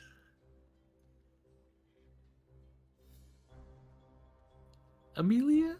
Oh yeah, I'm not as far back from it as I thought I was. I'm gonna move back. Away from the crypt or toward it? Squirm didn't yell anything about going into the crypt, so Yeah, you were just the first one to act here. Yeah. That's cool. Wait, did I'm Amelia gonna move get... to there. Amelia also critted initiative, so Amelia's going to have Yeah, another so turn. she gets a bonus movement, right? Bonus turn. Oh, did she? Oh, I missed that. Yeah, Oh, you did. yeah. Nat 20. Yeah. Yeah, totally. Yep. Cool. So yeah, Amelia, that was basically you acted immediately as it's sort of as Silver did his surprise round as well. So Great. go ahead and go again. So heavy crossbow again. 8. 8 just goes through the branches harmlessly. Second attack. 11. I'm sorry, at 11, yeah, also does that. And I'm gonna command with my bonus action the homunculus to attack again. Okay. 15. Ooh, 15 also just barely misses the main sort of branches and trunk of the tree.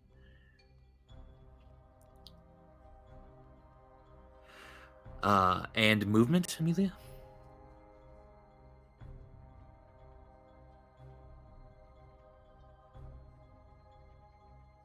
I mean, Is this something I can stand on? What is this? That I just moved on to. Oh, just a little bit of weeds, yeah. Okay. This is more the sort of greenery around the road here. Yeah, good. Okay, Lysandra. Lysandra, you had also said that you were holding. Well, it hasn't really been. I will yet. So I will say, yeah, no aggression has happened yet. Yeah. So, I mean, yeah, nobody's like hit at somebody yet. Okay. Yeah. Okay. Lysandra is going to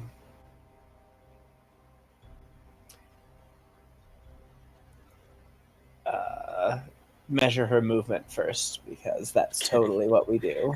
All right. Oh, there and then. Yeah, that's totally safe. Nothing is ever going to happen there. Lysandra's going to walk over and touch Nixa and cast Dragon's Breath. Okay. And I believe I choose an element. The element is fire. And then she's going to... So that's 10 feet of movement, and then she's going to expend 15 more feet of movement to move... So that's 10 feet of movement to touch Nixa, and then 15 more feet to move there. Or 20 feet of movement, I'm sorry. So that's full 30. All right. I mean, you could have moved here to touch her, and then 5, 10, 15. You could still go 5 more if you wanted. Yeah, so like right here. Okay. And then she's going to whisper to Silver, or kind of hiss at him in a stage whisper. Let's try to get in before we go picking any fights. Can you push the doors open? Thank you. And that's going to be Lysandra's turn, Nixa's turn right after. Okay. I should note Nixa does have 60 feet of flying speed and has flyby, so does not provoke opportunity attacks when moving away from enemies. Beautiful. All right, Nix's turn. So 5, 10, 15 feet of movement. Nixa is going to expel a 15-foot cone of flame at this treant. And I should note, Nyx is a tiny creature, and this is a massive cone of flame. So this tiny little flying snake is basically a gigantic flamethrower. A dexterity saving throw for Lysandra's save, so 14 or better. Okay. And if he rolled 8. So 3d6 of fire damage. All right. So 11 fire damage. All right. That seemed to absolutely hurt it. And as it's caught on fire just a bit, the branches are wiggling furiously to try to put themselves out. You're pretty sure that did more damage than even you believed at first. Okay. Is it like screeching really loudly? Like, is this like causing a huge commotion? It's starting to kind of bellow now.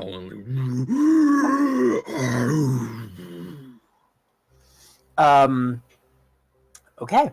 Nixa is going to flap 1, 2, 3, 4 back. No, 5 even. No, 4. That's the farthest away from either. Okay. Okay. Squirm then.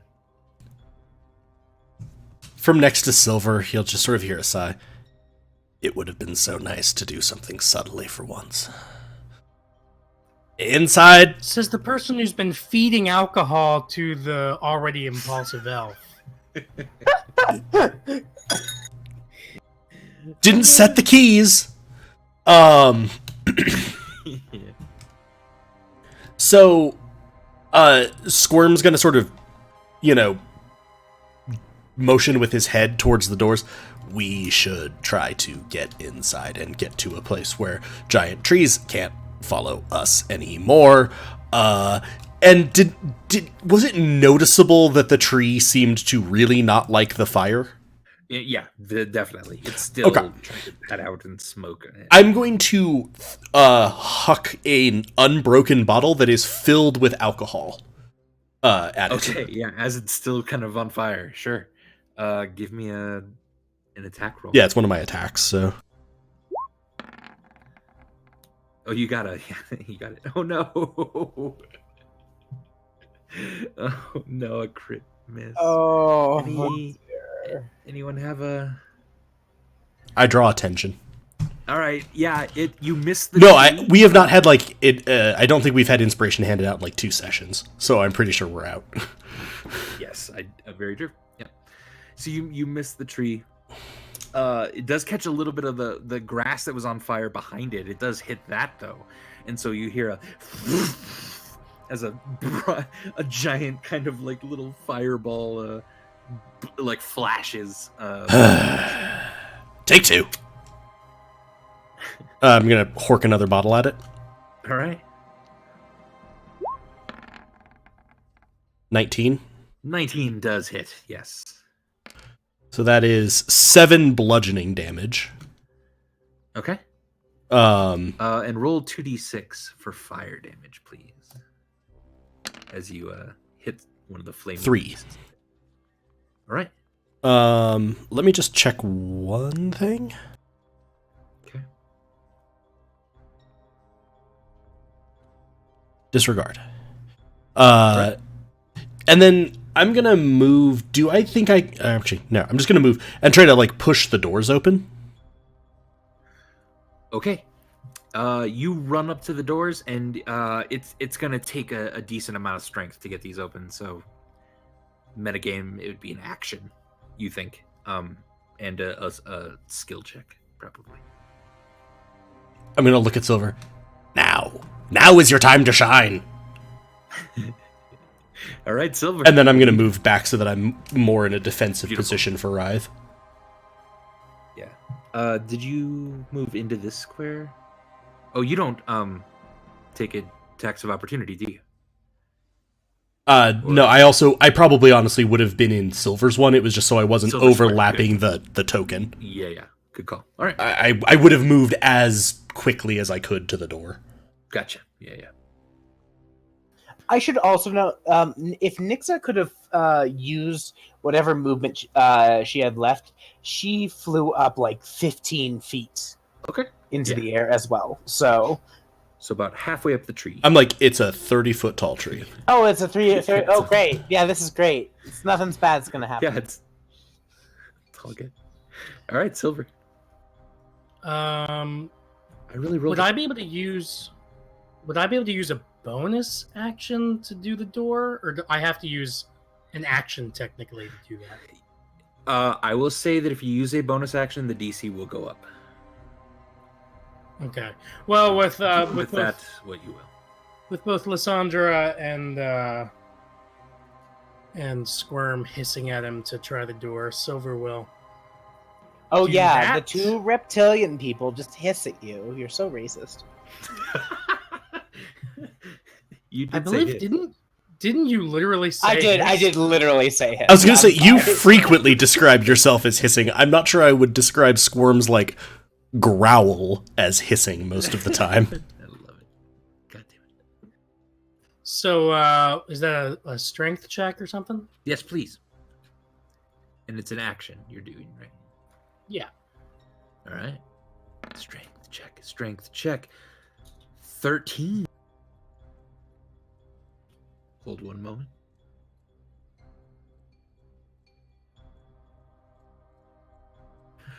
With you lean against this thing and you're pushing with all your might, Silver.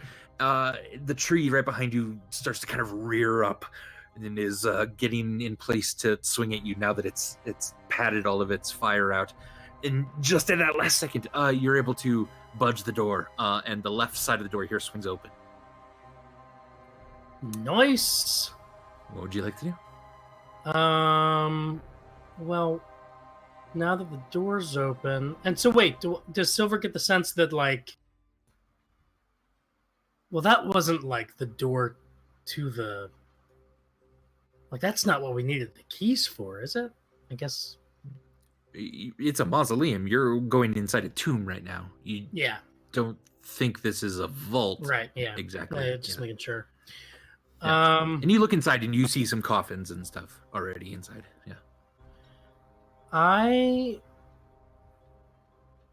will, as a bonus action,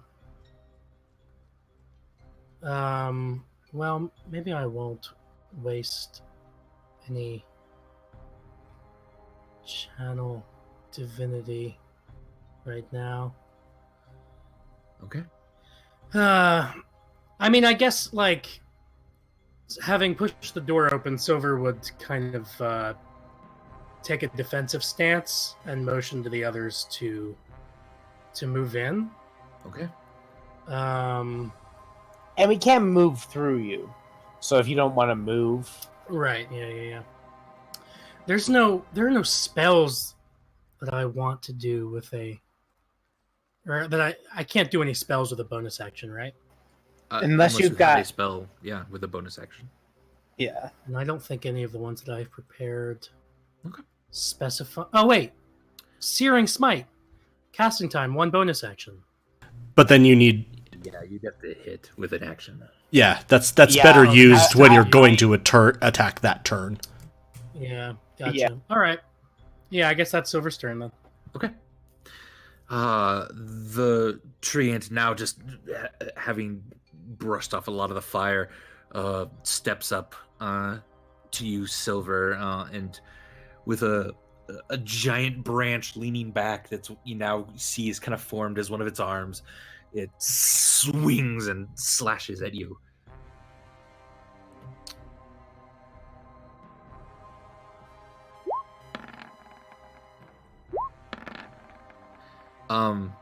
Does a 16 hit you? It does not. All right. You have to get your shield up just in time, and you hear a dong as it swings past you, and then everyone sees it come back with the same hand, crashing into the ground. And a 13 doesn't hit you, and you're able to just dodge out of the way as it smashes into the stone stairway, just creating immediately a bit of rubble.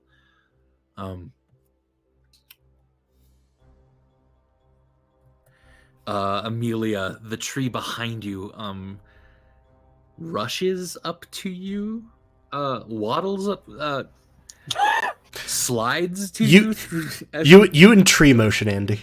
I don't know. And one of its branches comes down on you. A 20, I believe, hits. Yeah. For 19 bludgeoning damage.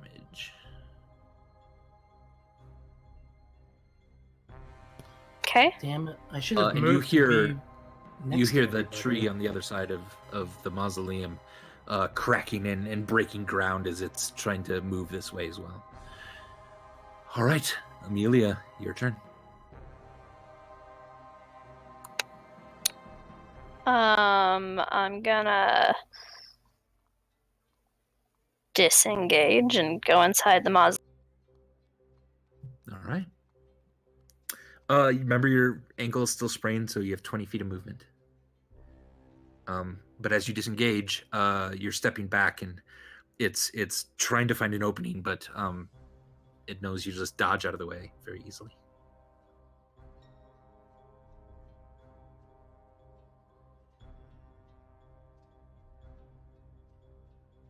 And then can I still bonus action tell my needle to follow me? Yeah. Is it a bonus action to be able to move it? It's a bonus action to command it. It's a bonus action to command it to do anything other than dodge, and I think you can tell it to take the disengage action with that bonus action, so you could say disengage and follow. Yeah. That'd be fine.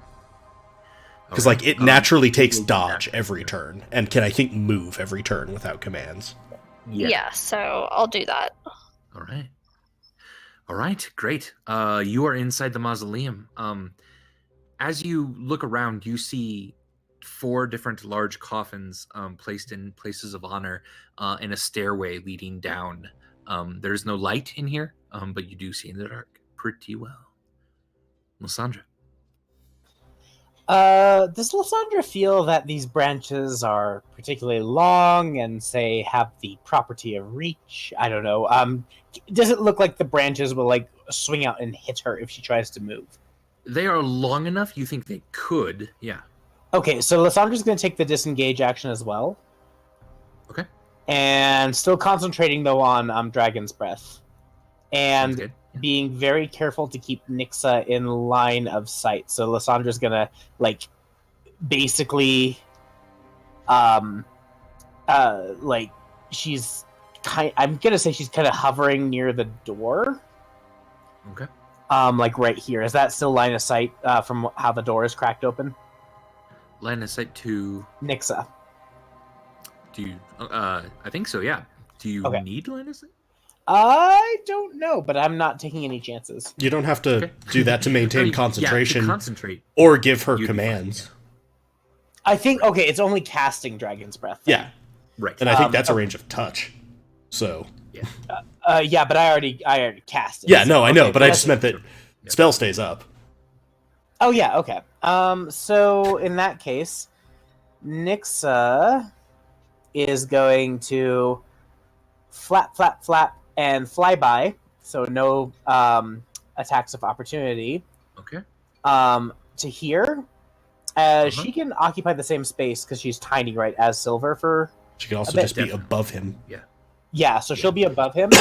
She's going to spray the treant, or the tree that was talking to us. I don't know that it's a treant. I'm assuming it's a treant. But she's going to spray the tree that was talking to us with another cone of fire. And you'll hear Lysandra scream from inside the tube. Well, not scream, but sort of say sort of loudly, hit my pupil again and feel the full force of my wrath. All right. It's going to make a dex saving throw. 7. So another 3d6 of fire. All right. 6, 1. So I'm sorry. So 5, 2, and 6 is... Oh, okay. 13. All right. Again, immediately wreathed in flames, sticking around, actually catching it on fire again. It's moaning. And Nixa will sort of flit into the tomb and sort of hover near Lysandra. And Lysandra is going to say, get in, get in. And that's Nix's and Lysandra's turn. All right. Squirm. Squirm does not appreciate you hitting her. I'm going to throw it at the one that is very on fire again. All right. 17 hits. Yep. So 5 bludgeoning, and was it 2d6 you said of alcohol? 2d6 2d6 of alcohol. of alcohol damage. Truly, this is where Squirm has hit his peak. All right. So 4. Okay. And again, you see the flash of light. You imagine this has to be attracting people, as a 30-foot tall flaming tree now is flashing in the area. Needs must when the devil vomits in your kettle. 26. That is, that hits again. 5. That was a very consistent turn. Yeah, that was Well done. A lot of Okay. damage done to this guy. All right. Uh, Yeah, it's branches are just falling off of this thing at this point, and it's essentially entirely on fire at this point. I'm going to bonus action Step of the Wind, which allows me to disengage. And All right. All right. inside. And if I could, I would be interested in quickly looking around. Do I see anything that looks like it could move or swing out of the way, like a sort of secret door, etc.? And I see obviously the large staircase I'm standing right by. Yeah. Give me. The DC will be pretty high with a free action, but give me a quick perception check Okay. And I'm and just if there is anything. again for the free side of it. I'm assuming there's nothing blocking the stairs. No. Like it's just there's a staircase down. I just want to make sure. 17. 17. Shit. You see on the stairway itself a small little glyph that you think is a trap with a 17 there. Woo! Perceptive monk. I'm gonna be trap, trap, trap, trap. All right. Good. Silver. Okay. Silver's going to cast Searing Smite as a bonus action Okay. at, I guess, level 1. Hit me. And then he's going to attack with his... Technically, you don't have to cast that until you hit. But No, you I do. mean, the phrasing... This makes one it you seem do. like I have to... oh, I'm sorry. No. I'm Cast sorry. it, It's up and to a then- minute. This is the one that's concentration. My Yeah, bad. this isn't the paladin ability smite. This is a spell. Yeah. Totally. Totally good. And I'll do my enchanted longsword attack. All right.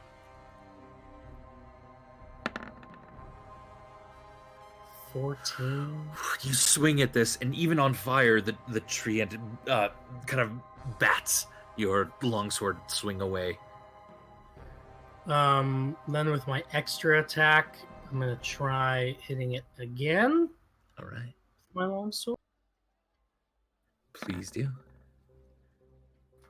Also, Also 14. Yeah, you are just barely off balance because as it swung and batted your sword away for the first time, you're just you step onto the crumbled part of the stairway and lose your balance and a little bit for the second swipe. It misses entirely. all right. Well, then I'm gonna slip on that. I am trying to back up through the door, and I guess I'll provoke an opportunity attack. Seems like.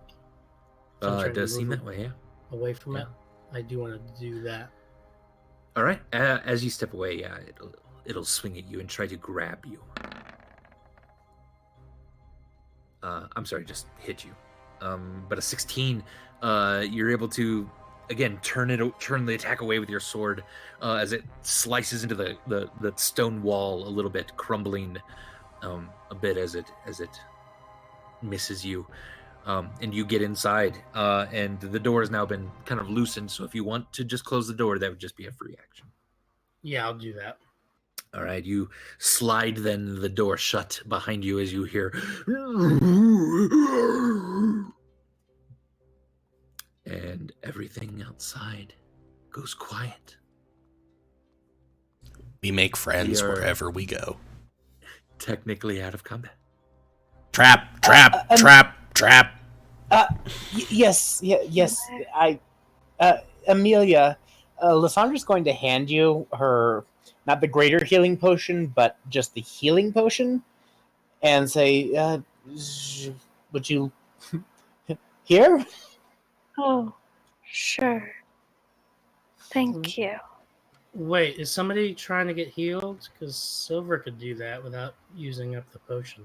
I mean, it's entirely up to you, but Lysandra is handing it to Amelia if Amelia wants it.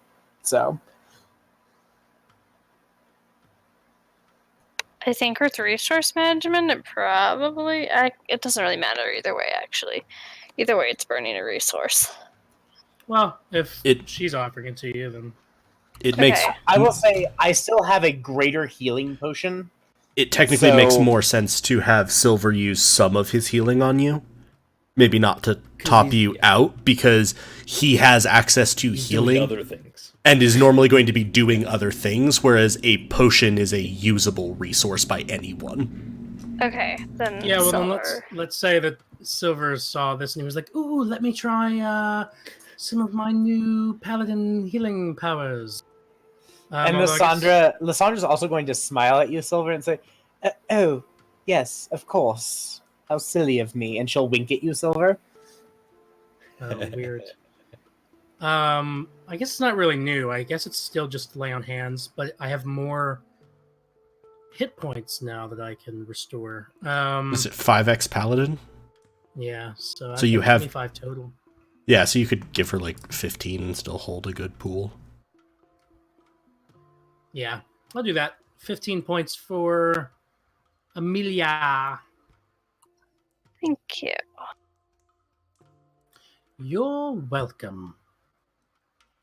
Hey guys, that was pretty fun, eh? I've never fought a tree before. It's kind of That scary, was- Yeah, that was something. but am I still drunk? Little bit. Hopefully. It's been 18 seconds, Silver. Ah, yes.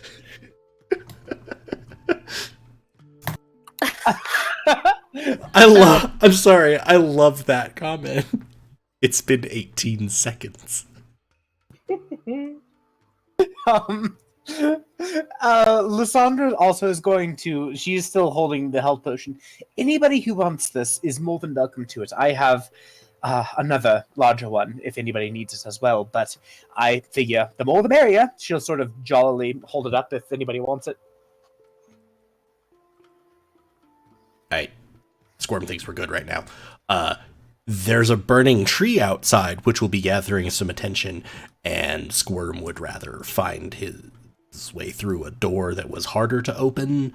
There is a trap here, as Squirm may have mentioned. Also, anyone see any secret doors, or should we head downstairs having dealt with the aforementioned trap? Can I look for secret doors? Lysandra will look for secret doors as well. Does it seem like the tree is pounding on the door, by the way? It is not. No. Is that investigation? Yes. 25. 31 for Good. Lysandra. How do you have a plus 12 mod? I took Observant as a feat. Does that help investigation? Or I thought it was Perception and investigation, actually. wow. So I think it's like a extra +5 to investigation for Observant. Let me actually look that up because I don't want to double cheat. your. It doubles the doubles proficiency your- score. Is that it? So I have. And that's the proficiency bonus, not your overall score. So it'd be +9. So subtract 3 from that. Oh, okay. Cool. Still bonkers. I was like, how? Yeah. Still amazing. Good job.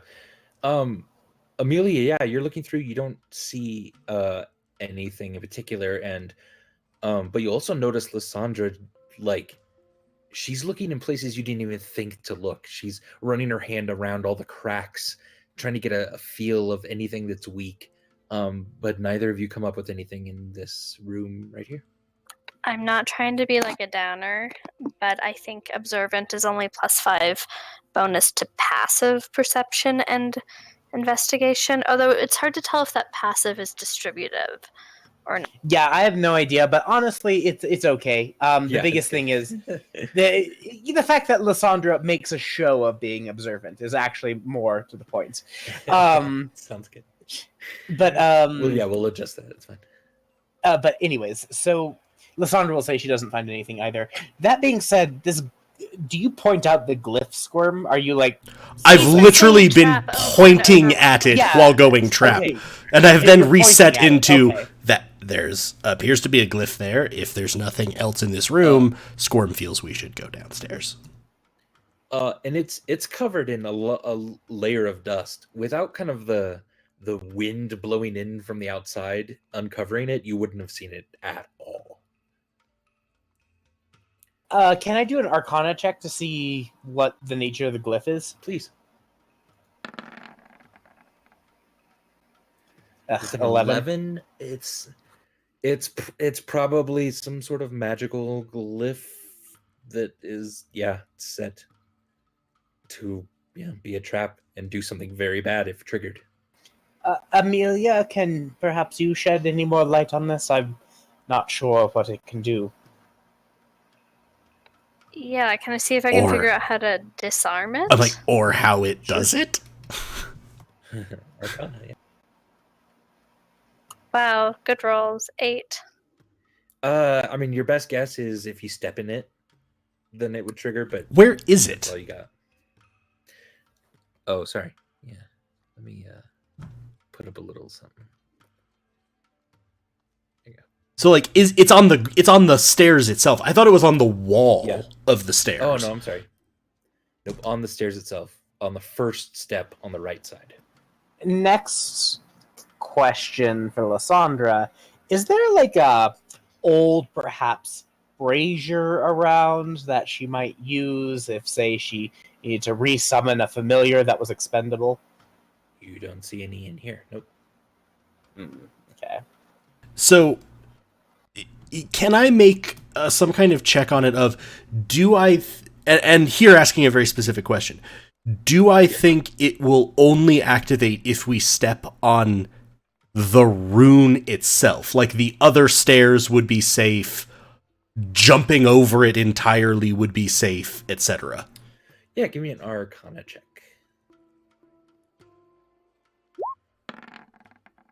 10. 10. That's your best guess, yeah. Is don't step actually on the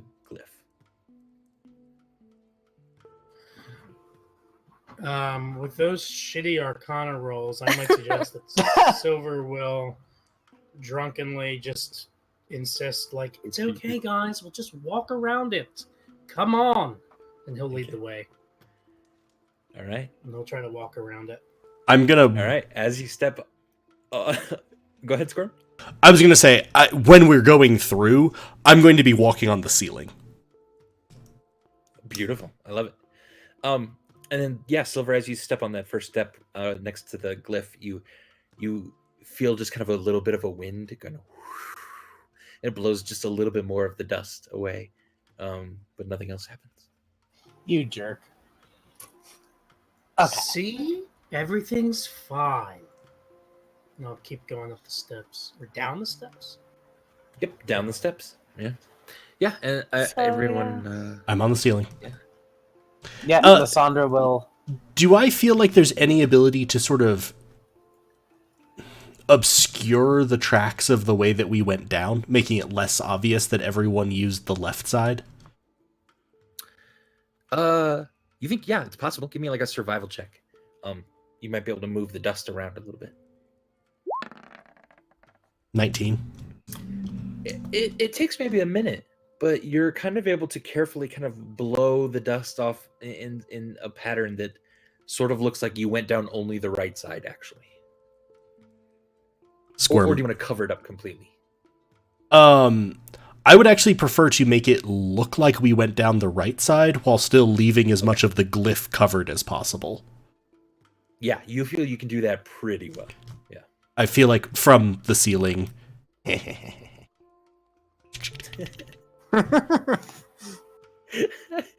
love that visual. All right, as you make it down into more of the catacombs here, it's a bit colder. There's a bit of a dripping sound as some of the slush from above is leaked down. Why is everywhere we go cold? And you see a couple sconces for torches and small alcoves for coffins. Stone coffins down here.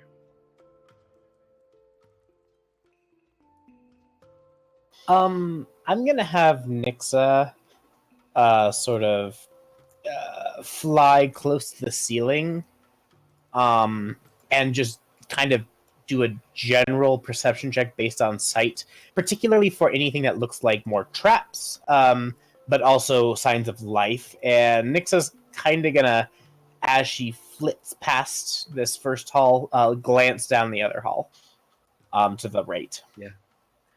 Yeah. Nixa sees that there's kind of a small cave-in, it looks like, at the very end of the hall, with some rubble. Other than that, there's a door to the left side, and then just alcoves and coffins. And then as far as looking around for like dart holes or traps like that, do you want a perception check from her? Please. Yes. Okay.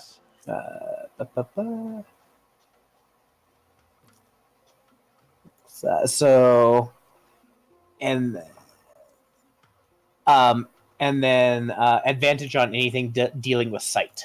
So this is a sight base. So 20, not nat. And Nixa has dark vision. Oh yes, as a reskinned owl, very much so. Beautiful. Great. So with the 20, Nixa doesn't really see anything that would be hurting. Lysandra will convey this to the group, and say, "Well, onward then." From the ceiling. Sounds good. How tall is this ceiling, incidentally? About 10 feet tall. Okay. But you're more, how should we say, protected than the rest of us. Silver, are you wobbling at all, or like, do you need like to? Actually, I would come back, and I'd like to phrase this because Silver's over 6 feet tall, right? Yeah. I'm just gonna be like, look up for a second for me, for Squirm. All right. So I just kind of want to conduct a general drunkenness check on him. Okay. Do I still look at his eyes? Yeah, do I still feel like he's drunk? You're like follow my finger back and forth. Yeah. He is just drunk. You think if it's going to be much more time, he might slip out of it. But probably within the next 20 minutes. Okay. He'll be all right. What you would consider drunk. Yeah. And Lysandra had said that the way ahead appeared clear. So. Yes, right. and Lysandra would have related to cave-in, door, all that jazz. Squirm from the ceiling, like, check for anywhere that seems likely for there to be a hidden door. Lysandra will, as she walks, kind of investigate. Okay. Let me look. If observant is only another +5, this should be. I think 11, I think it's just +5 to passive. It's not to your active. Yeah. Just sort of. Okay, so in that case, -6 to this. -6? Oh, I see. On the other hand, 11. Your passive investigation is something like a 20 at this point. So by walking through, notice a lot of stuff. Yeah, I was going to say, if it's actually better to just casually walk through and let her mind kind of figure out the puzzles themselves because she doesn't want to tax herself, she'll kind of do that. Absolutely, yeah. Let me know if there's something you're looking for really specifically, but I'll let you know if there's nothing that has like a DC of 20 or less. And I will say, not that it matters because this is a short timeline campaign, but I also can accurately recall anything with a photographic memory like intelligence for anything that's happened within a month. So awesome. Yeah. Very nice. All right. Squirm, Lysandra, you guys are doing good. Silver, move if you'd like to. Right now you're just kind of huddled by the stairway. I'm just gonna do whatever I see everybody else doing. All right. Sounds good. So you're trying to walk on the ceiling. Yeah. There is a door back here. On the left side of the cavern then. And that's the only door you see. And we haven't seen anything else suspicious or etc. as we've been walking along. Right. So I'll squirm from here probably does someone who's better at this want to check to see if this door has any traps? Locks? I can. As can I. Amelia, would you like to try? You're better with doors than I am. I like that Silver is just 19 for investigation. weaving his way through the catacombs. Inching. Amelia, with the 19 investigation, you do not feel there are any traps or anything. Is it locked? No. Okay. I'm gonna open the door. All right, you open the door. It is a single room, ornately decorated with stone carvings. Gargoyles with all of their heads chopped off and left on the ground, but still like kind of perched on the side of the room, and then a stone coffin. Interesting decor. There's a name on the coffin then that you can see as well. Ould Brandath.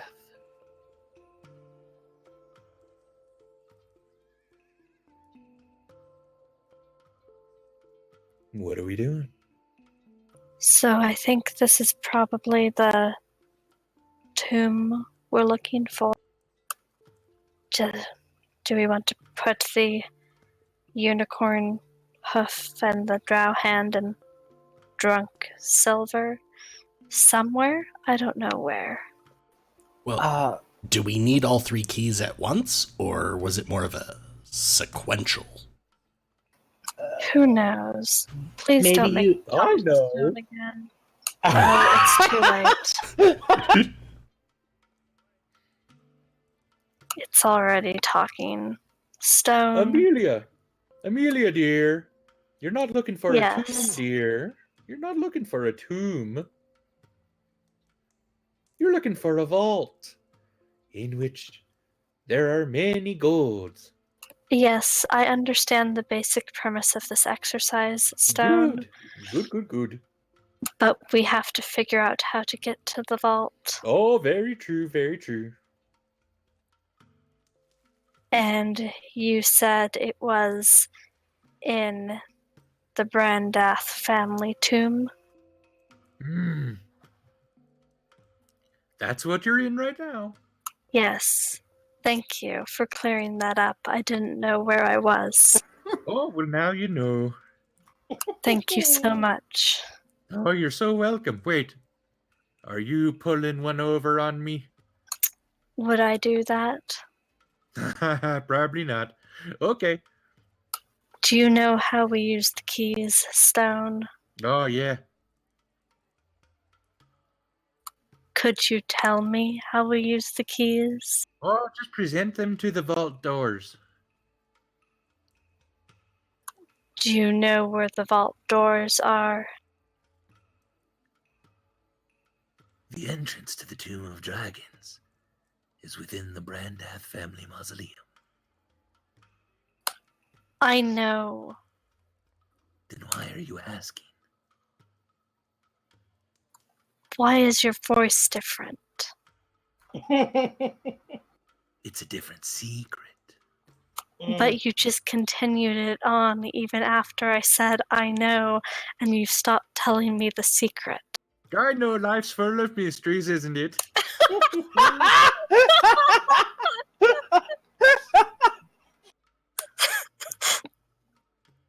Do you know where within the mausoleum the vault might be, Stone? No, sorry, I don't know that. Okay, you guys, the stone can't help.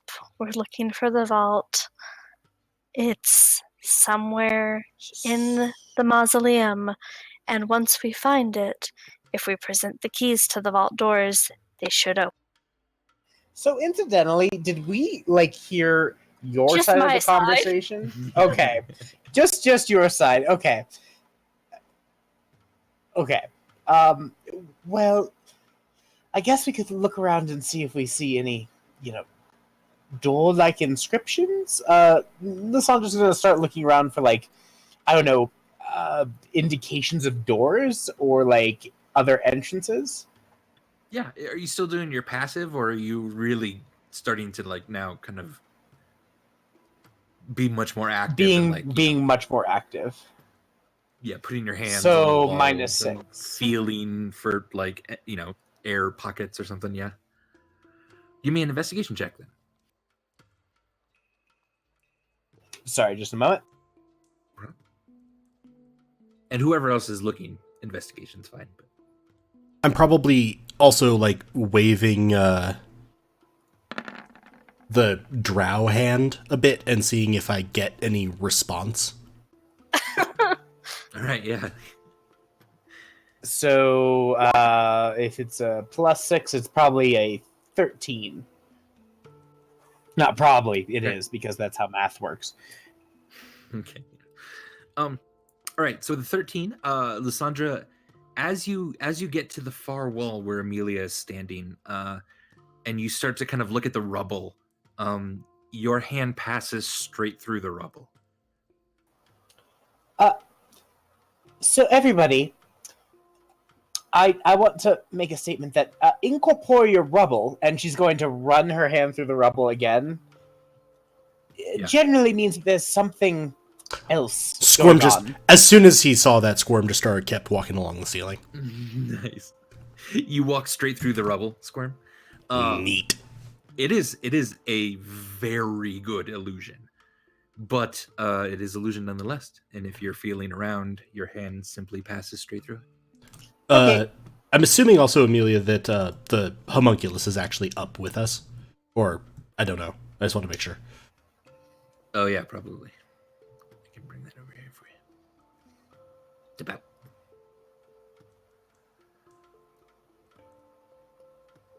All right, and Squirm, as you get to this point, you come across two very large stone doors with golden, sort of intricate metalwork, in the shape of a very sort of wispy dragon. Now this now in looks front like vault doors. This very much does.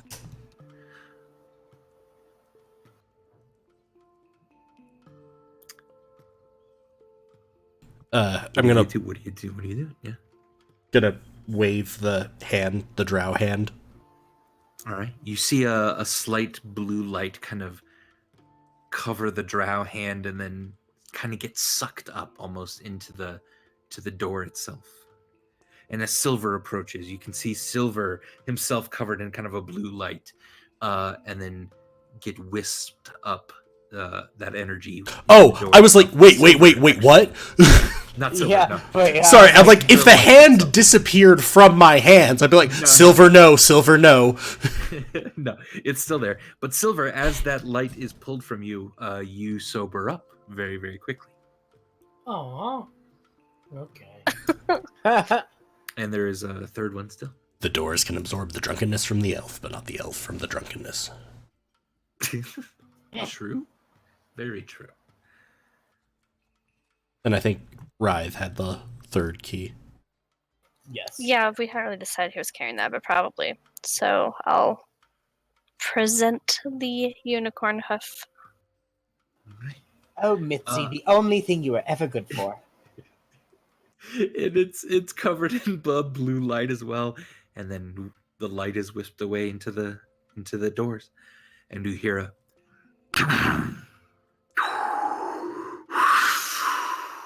as the air pressure changes.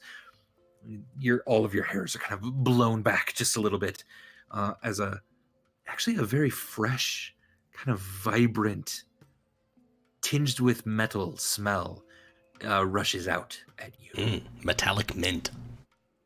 And before you see a slightly larger hallway leading to a larger wide, leading into a large kind of cavernous room. And let me present that to you as well. 1 second. Lysandra's literally salivating. It is also incredibly dark in this area as well.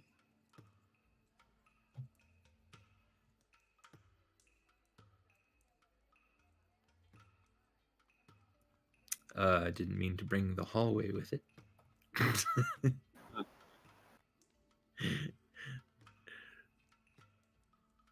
Yeah. There we go. Okay. So now all of you have kind of are in this doorway area. So, what is it you'd like to do? So this area, and I'm just going off of what we would be able to immediately see, not everything I see on this map, seems very large, right?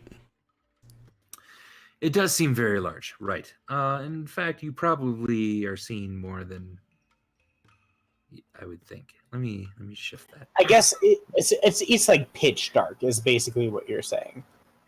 Yeah.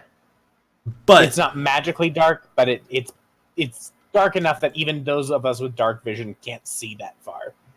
But more what I was going to There we go. say with that was the room, from the feel of the air, the sound, etc., would be big enough to squirm that this is not, say, a bank vault, which, if you've ever seen one, it could take you a long time to get everything out of it, but it's not a very big room. So it would make sense to close the doors behind us and relock them if we can. Lysandra's totally up for that. Like, this isn't just oh, hey, 5 feet, wander around, get the hell back out. Do we see a way to close the doors? Are the doors closing themselves? If you were to step out of the way, they would close themselves. What you see. How tall is the ceiling in here? The ceiling in here is about 20 feet tall. Still up there.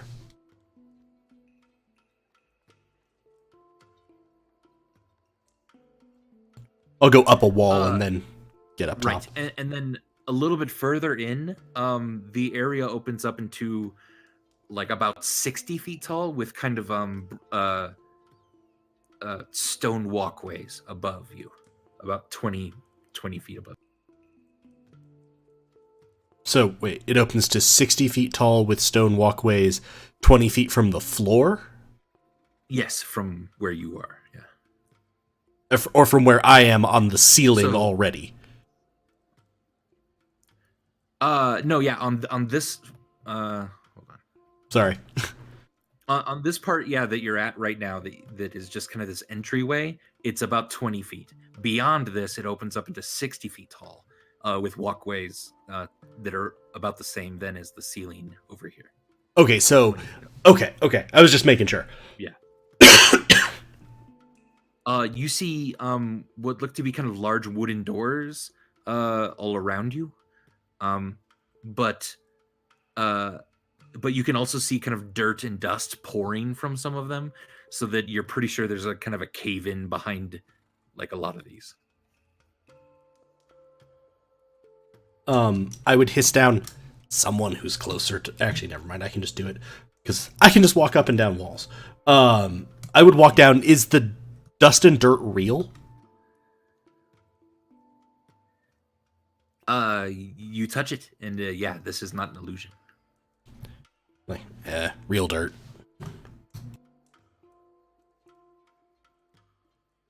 Are we gonna explore, or...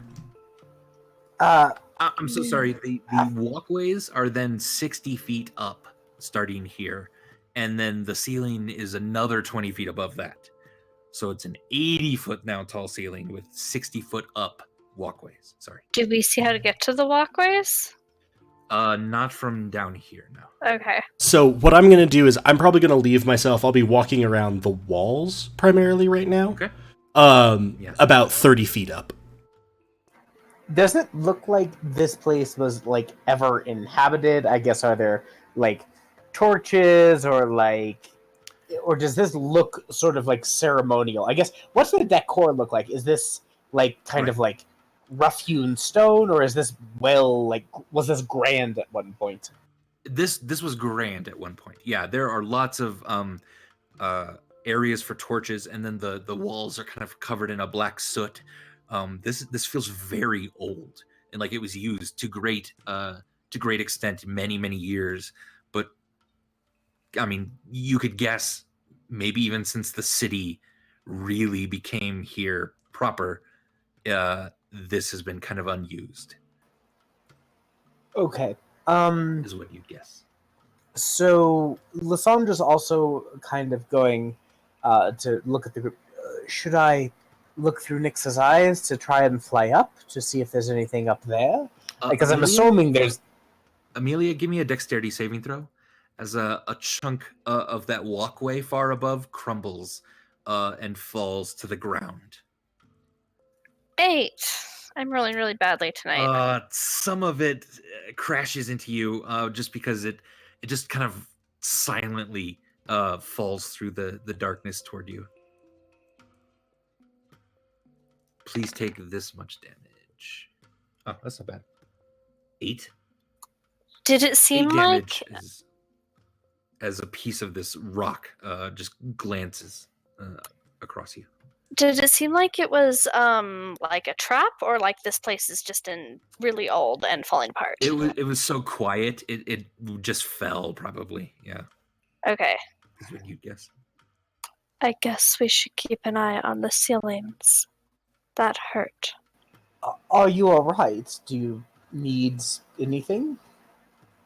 No, I'm fine. As long as we, don't do anything stupid. At Amelia saying we should keep an eye on the ceilings, Silver's going to do a perception, just a perception check. Okay. Like looking up. And also to see like if anything in particular might have caused that rock to fall. All right. 13 perception. 13 perception. The walkways up above are a bit crumbly, and actually the middle one, there's 3 of them, and the middle one actually seems the one right above this area here seems the most crumbled, and in fact doesn't connect the two sides. So Lysandro's going to also do a would be perception or investigation to kind of look and see where, you know how if in some architecture there's definitely a main walkway. Is there like a main path we should be taking through this grand architecture? Give me a perception check. Okay. 8. That's persuasion. I'm sorry. Oh, you're That's Sorry. still persuasion. Still persuasion. still persuasion. There's that. That's a button. Path, 21. show thyself. All right. 21. All right, 21. You you can't really tell all the walkways above you sort of look the same width, that sort of thing. And you're looking around, and all these doors, most of them seem like there are caves in behind them. Except for maybe these two on the kind of left side of the giant room. So Lysandra's going to walk up. She's being very cautious. I will also say Nyx is going to be flapping around, sort of generally specking out the dimensions, and if she sees anything, dodgy. Yeah. I was just gonna say one thing. Is there like a lot of dust on the floor? Definitely, yes. Particularly from my vantage point being up, do I see any trails in the dust, since Neverember's father was only out of the city a few years ago, right? Yes. Like, it hasn't been decades or anything. True, yeah. But the dust has certainly been building up decades. Give me a survival check. Excellent. You feel like you do see some tracks, but they're actually leading off to the right a little bit. And they look like they've been trying to cover them up.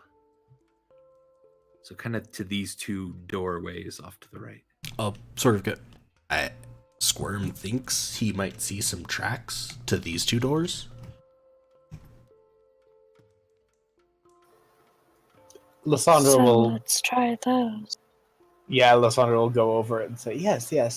Does Lysandra see any tracks now that he points them out?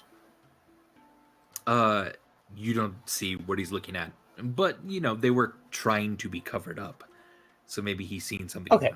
Do these doors seem like they've had cave-ins behind them? Kinda, yeah. There's some dirt.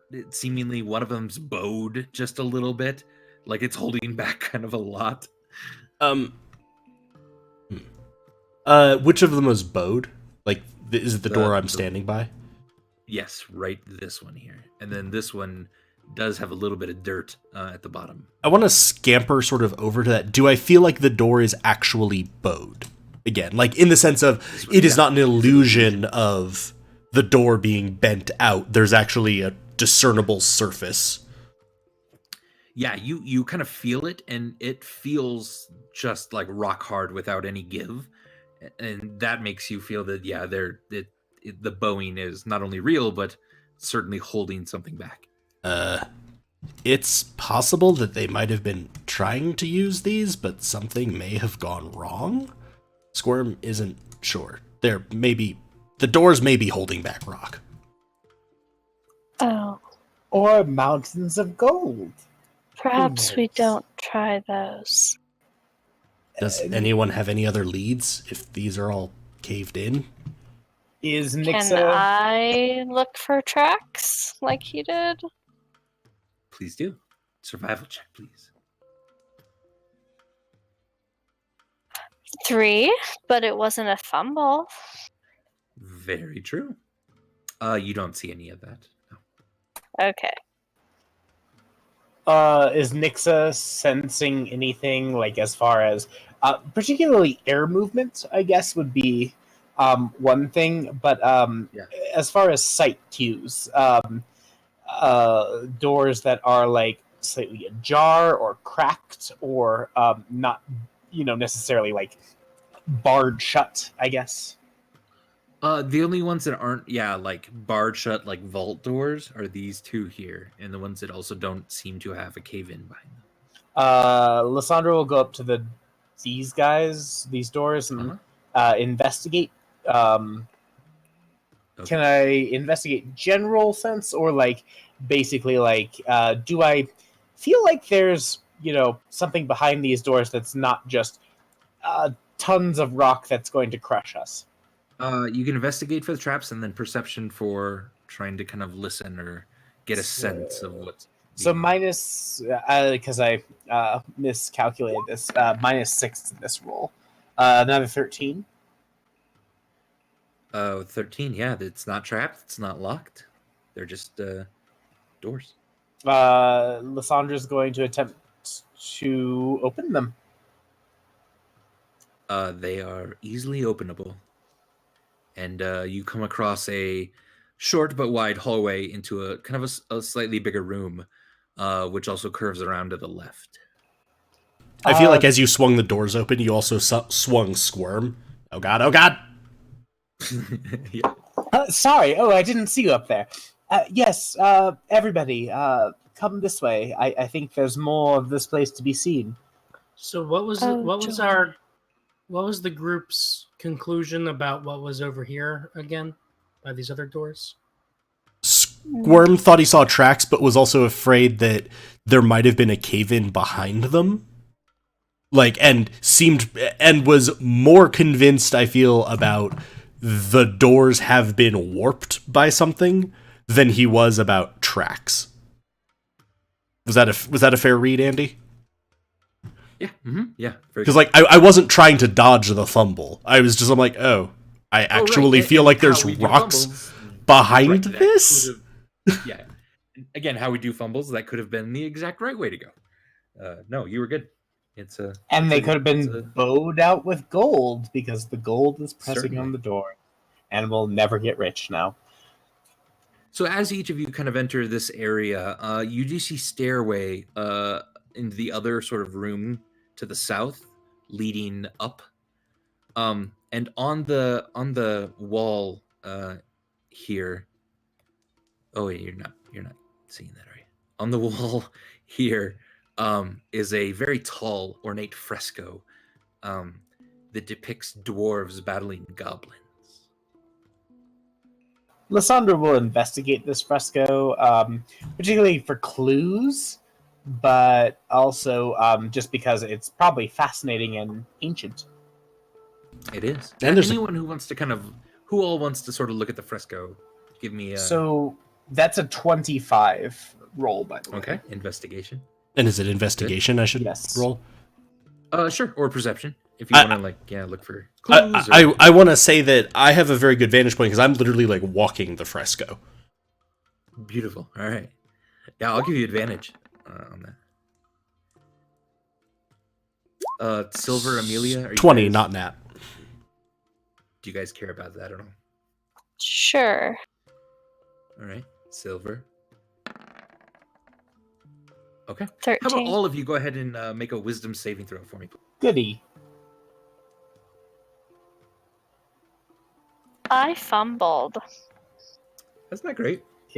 11 for Lysandra. 6. I find it really weird. I find it weird that monks have proficiency in strength saving throws, not wisdom. That is kind of weird.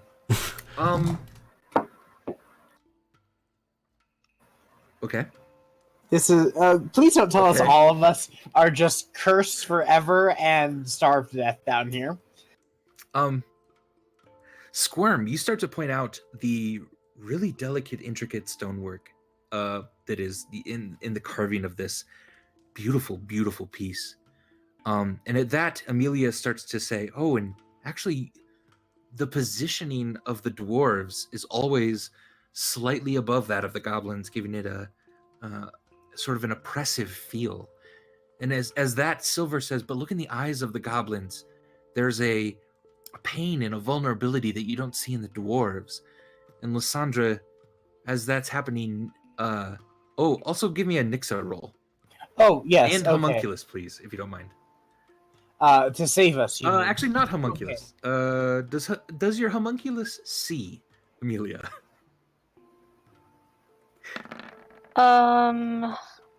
Okay. Presumably because it has perception. Okay.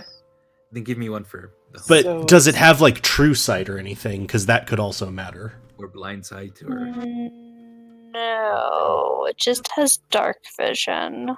oh, okay. So it can see really well. So I will also say, Lysandra's Nixa got 16. Beautiful. My homunculus is way wiser than me and got a 17. All right. So Lysandra, you're pointing out then that all of the feet of the dwarves seem to actually be more goblin than the feet of the goblins, which seem to be more dwarves. And as each of you is discussing the beauty and the intricacy and the interpretation of each beautiful, unique element, you've completely lost track of Nixa and the homunculus that seem to have been, for some reason, just kind of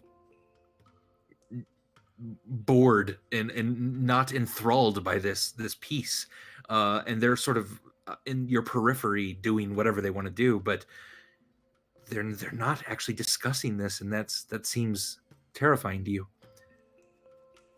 And you get hungry, and you get thirsty, and you have to relieve yourself and go to the bathroom several times, but not taking your eyes off of the fresco. And about 24 hours later, you start to shake your head and feel exhausted and realize that you've been up the entire night and day discussing this piece. And as sort of the effects wear off, each of you has a splitting headache as you've been staring at this thing, and there's a crick in your neck. You no longer feel enthralled by this fresco, but it has taken 24 hours to deal with it. Great. And nobody has come down after us in those 24 hours? No, not that you know of. Or certainly no one has been able to open the doors or get past, whatever. So you're pretty sure, yeah, you are, the way you are hungry and the way you are thirsty, you've not been eating or drinking for the last 24 hours. If you take a short rest right now, you believe you'll avoid an exhaustion, but you are kind of past the point of taking a long rest. Wow. I want to Lysandra's sit somewhere. all for his short resting. Yeah, and do that where we're not looking at the stupid fresco. That's probably wise. I keep walking through the walls. If we get up on this like sort of staircase landing, could we all sit here and not see the fresco? You certainly could, and you can't see. Yeah. Nixa, when you sort of pop out of it again, Nixa and both the homunculus seem really excited that you guys are like paying attention again to them and are not just staring at a wall. Incidentally, I would love to say that Nixa and the homunculus became friends, and Nixa wrapped herself around the homunculus, and they came up with the caduceus staff in their spare time. Oh, Jesus. You came up with the caduceus staff for medicine. Yeah. It's canon now. Except made out of a needle. Made out of a needle. And a winged serpent. Yeah. Yes. Oh, God, it's beautiful. For short resting, I'm also going to use 2 hit dice. Okay, sounds good. So you are nearing exhaustion, but stave off that, and everyone consume rations. Everyone just drinks their water, and yeah, you feel that it was another day. So, but wait, Guys, what do you think that painting meant? It was a trap. I feel that we don't need to talk about the painting. Anymore. Yeah, Ever. Really exhausted every interpretation you could think of. Yeah, like Lissandra's like, I've seen performance art that was less exhausting than that. Oh, wow. Part of me really wants like this, enthrallment trap or whatever it was to be the like Yeah. Waterdeep equivalent of like a pop art painting of a Campbell's soup can. Right? Right? Like, But what does it say about consumerism? or You guys iconic just the representations. Or iconic representations of archetypal forms. It was just a Alright. rubber duck. All right. The stairway continues on up and then turns right at the top of the stairs. You feel much better now that you are outside the spell. You've wasted a lot of time staring at and talking about the art, but if you wanted to continue on, feel free.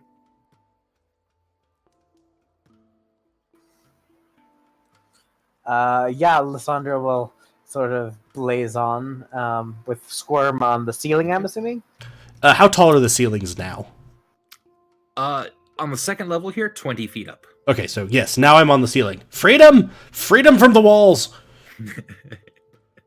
All right. Lysandra's going to do a quick perception check.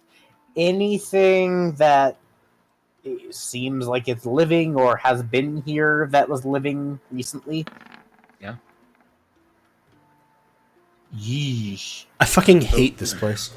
With a 1, natural 1, you can't shake the feeling that fresco is now just everywhere in this place, and you're trying not to really look too hard at the walls, because there are certainly carvings in this area as well. But yeah, you're sort of really scared to look too hard at anything at this point, Lysandra. I want to try to repeat Great. my trick with the searching for footprints. Please, yeah, using- with survival. Yeah, with using the sort of top-down perspective, so it's a little easier to look for them. Thank Christ. I saw the 1, and I'm like, no, you go away.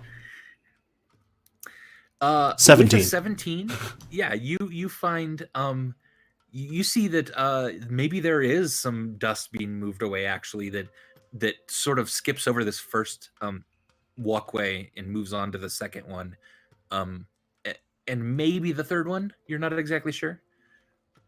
Also, in this sort of hallway, the 3 pillars in the middle are carved to look like war hammers.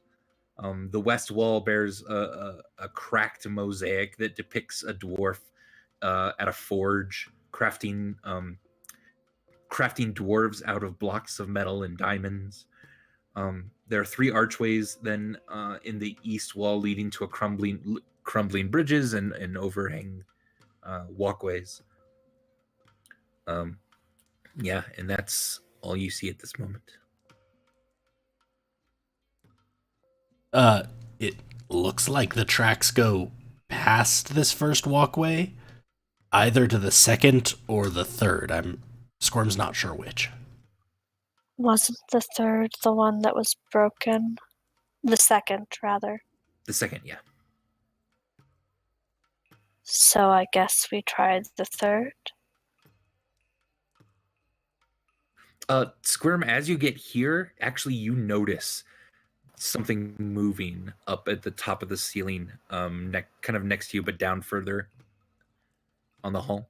And it takes you a second, but because it just looks black, just entirely black up in the corner of this stone, and it seems to be undulating slightly.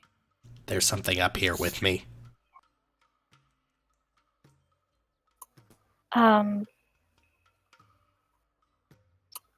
Should you come back down?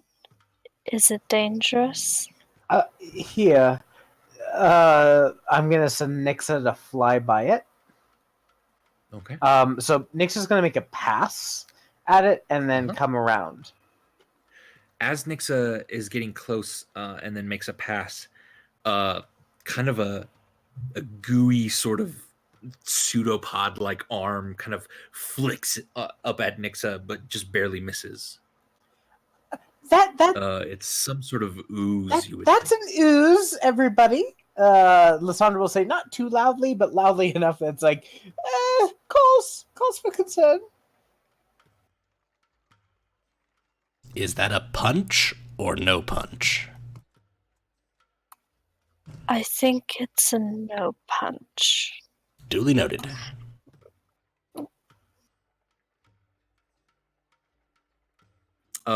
Squirm, you see it start toward you. Okay. What would you like to do? I'm gonna be. It's not moving fast. You could back away if you'd like. I'm gonna back away So far. a bit and see if it keeps moving. I'm going to. Does everyone see it now? If I point it out, Yes, and now especially that it's moving. Yeah. and it's still up on the ceiling with me. Yes.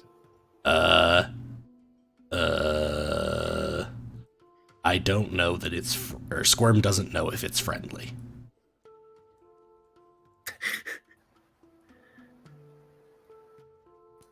Hello, who's monster? Are you friendly? Shut up, Silver! It's very slowly moving, trying to move over you guys. I'm pretty sure it's trying to drop on top of people who are on the ground. I'm throwing a javelin at it. Oh, Can I throw a javelin at it? Yeah, one of your normal ass javelins. Yeah. Normal ass. That's aggressive.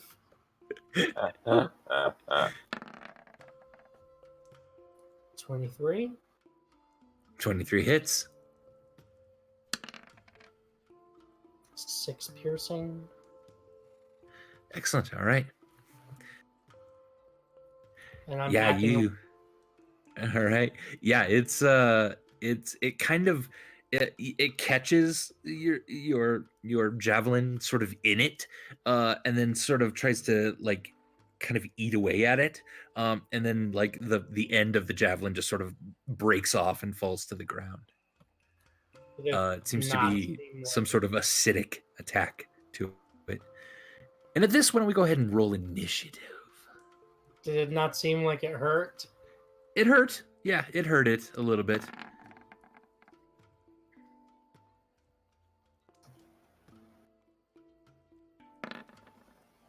seven initiative for Lysandra. All right. How did I clearly roll a 13 and get a 7 for initiative? Yeah, that was weird. I have no idea. Like, the die isn't even It says you rolled a 3 when you hover over your thing in the chat, Yeah, so I guess the die is just fucked up on screen. Yeah, it's just glitch in the really weird because it doesn't even have a It was- face that results in that up.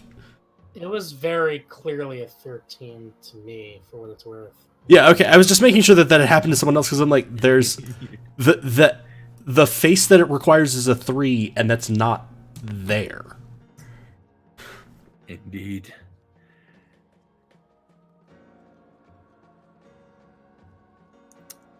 All right. Amelia, you're going first. I'm gonna fire at it with my heavy crossbow. All right. I rolled that a hits. 24, Yeah. so 7 piercing damage, but it's Alright. magical piercing damage. Certainly is. Do I feel like that did as much damage as it should have done? Yes, it does. Again, it sort of absorbs and then breaks the bolt.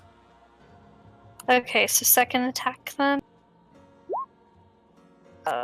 9. A 9 hits. Yeah. And another 7. 7 damage. All right. Very good. And I'm going to command my homunculus to attack. Beautiful. It does not appear to have the armor. It does not have armor, and it's large. Yeah, it is not hard to hit. And the homunculus is going to fire at it with its acidic spittle. All right. Bleh. 9 again. A 9 hits. 6 acid damage. Do I feel like that actually hurt it? As it covers the ooze in the sort of acidic spittle, you see sort of a large black kind of tongue thing just sort of lick up all the acid and ingest it. You do not feel that hurted at all. Cool. Okay, that's my turn. It thinks your homunculus is delicious. That's adorable. Silver. Okay, with my bonus action. Well, no, I think I'm gonna save my spell slots. I think. I'm gonna throw another javelin at it. Okay. Well, no, I am gonna use my bonus action to cast Divine Favor. So that my weapon attacks deal an extra 1d4 radiant damage. Okay. Is that melee weapon attack or? That's any weapon attack. Beautiful. And like so when I read that, it makes it seem like I need to cast it before my attack. You do. This one you need to as well. And importantly, this is not a spell that goes on a weapon. It's just you. You have empowered yourself with radiance and any weapons. I mean, at least that's how I'd read that, Andy. Absolutely, yeah. Because like a lot of the smites go specifically on a weapon. Yeah. All right, I'm gonna go ahead and try to hit it with a javelin. Beautiful. 10 hits. And an extra d4. So 7 piercing and 1 radiant. Yep. And that small flash of radiant damage seems to it shrieks back at it a little bit. You're pretty sure that hurt like normal. All right, I'm going to use my extra attack to try to hit it with one more javelin. Okay. Oh, yes. That's a crit. Oh, that that's hits so incredibly. sexy. Let's go ahead and roll a crit hit to see what happens. If it had a weapon, it would be dislodged. Sorry. But lots of damage. And does that double the d4s as well? Yeah, I believe, yeah. Nice. I'll say yes. So 8 piercing and 7 radiant. Beautiful. Unless you... Should I just roll 1d4 and double it? No, it's fine. Yeah, you're good. Okay. Does the piercing damage seem like it's doing normal damage to it? It does. Okay. Yeah. Mm-hmm. It's just eating the ammunition used on it then. It is eating all of the ammunition, yeah. So that is 2 more javelins, I believe. Silver. Yeah, so I'm down to It 1 is now javelin. eaten. All right. It then sort of slops against the ceiling and scurries very quickly over to you, Silver, and drops on both you and the homunculus.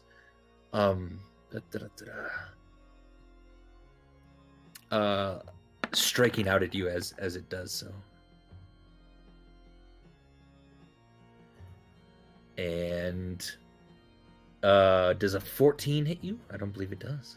No, it does not. Does a 14 hit the homunculus?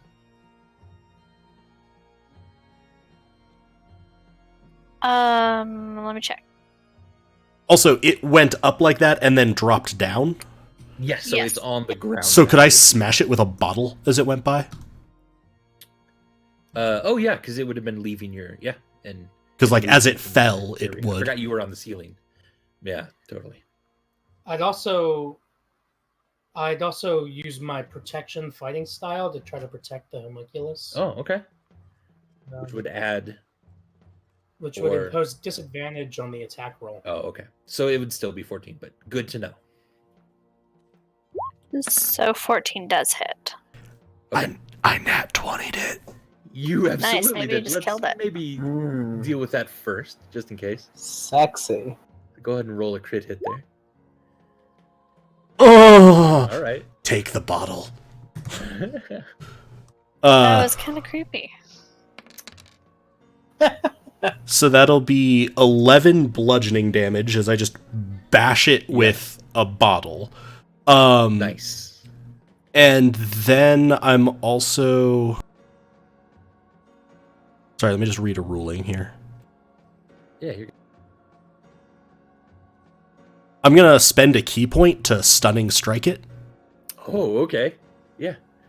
So it needs to roll a wisdom save? Is that Con. it? Con save. Interesting. Yeah, it made it. Yeah, it's pretty constitution, yeah. Yeah, worth it. I still hit the hell out of it. Good, definitely And it's worth it, bleeding. yeah. All right, so... And it's certainly bleeding, oozing, if you will. And your Separating. attacks are bludgeoning, right? Correct. Yes. Well, that one was. I have access to a have- bunch of different types of damage, but Cool. this was bludgeoning. Actually, no, I don't. I have access to a lot of bludgeoning and one piercing. All right. So it hit, yeah. So that'll be that much damage. 5 bludgeoning and 19 acid damage to the homunculus. Oh, that's shitty. The homunculus is dead right now. Oh no, okay. So the homunculus falls to the ground broken, sort of acidically being eaten away by the ooze just a little bit. And it It's is I now- don't think it is. What? You might have some damage immunities on that guy. On the homunculus? The homunculus is immune to Oh, yeah, acid I am and poison. immune to acid. Never mind. Oh, that I'm would not. be It's great. not dead. So it's only It's 5 only bludgeoning. down I was gonna say we're basically having an acid boy fight at the moment. Yeah, This is yeah. what happens when you've only had one combat where I actually had the homunculus. Yeah. No, you're good then. All right. So 5 damage and that's it.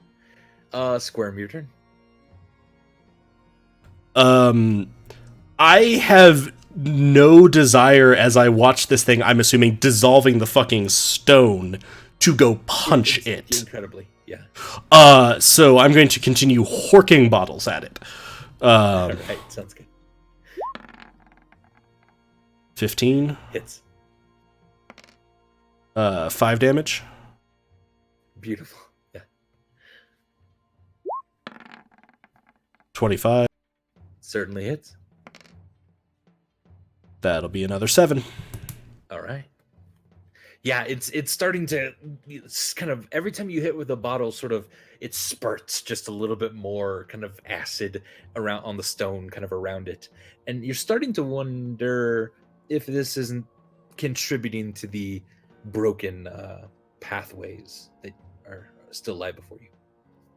And I'm now about 20 feet above it, right? Yes. So I'm gonna scurry over here. Beautiful. Still on the ceiling, but All right. that, and I don't think I have anything else right now. Okay. Lysandra. So Lysandra is going to start a fire under it, and create bonfire. Okay. For DC 15. Oh, she's DC 15 now. Dexterity save. Awesome. And dexterity. Yes. It is not that dexterous, apparently. Yes. It is not that dexterous. No, that's 13 total. So, and it's getting closer, and she's like, it's disgusting. And she's going to sort of move here, and yes. And then I'm assuming Nix's turn is roll. That was 2 damage. Or did it already roll? 2, okay. That seemed to be hurting it as well. Okay. And Lysandra going to go, ugh, that's disgusting. And she'll move away from it, and Nixa will sort of move with her perched on her shoulder. Sounds good. Amelia. Yeah, so first I'm gonna move back Okay. because it's getting uncomfortably close. All right.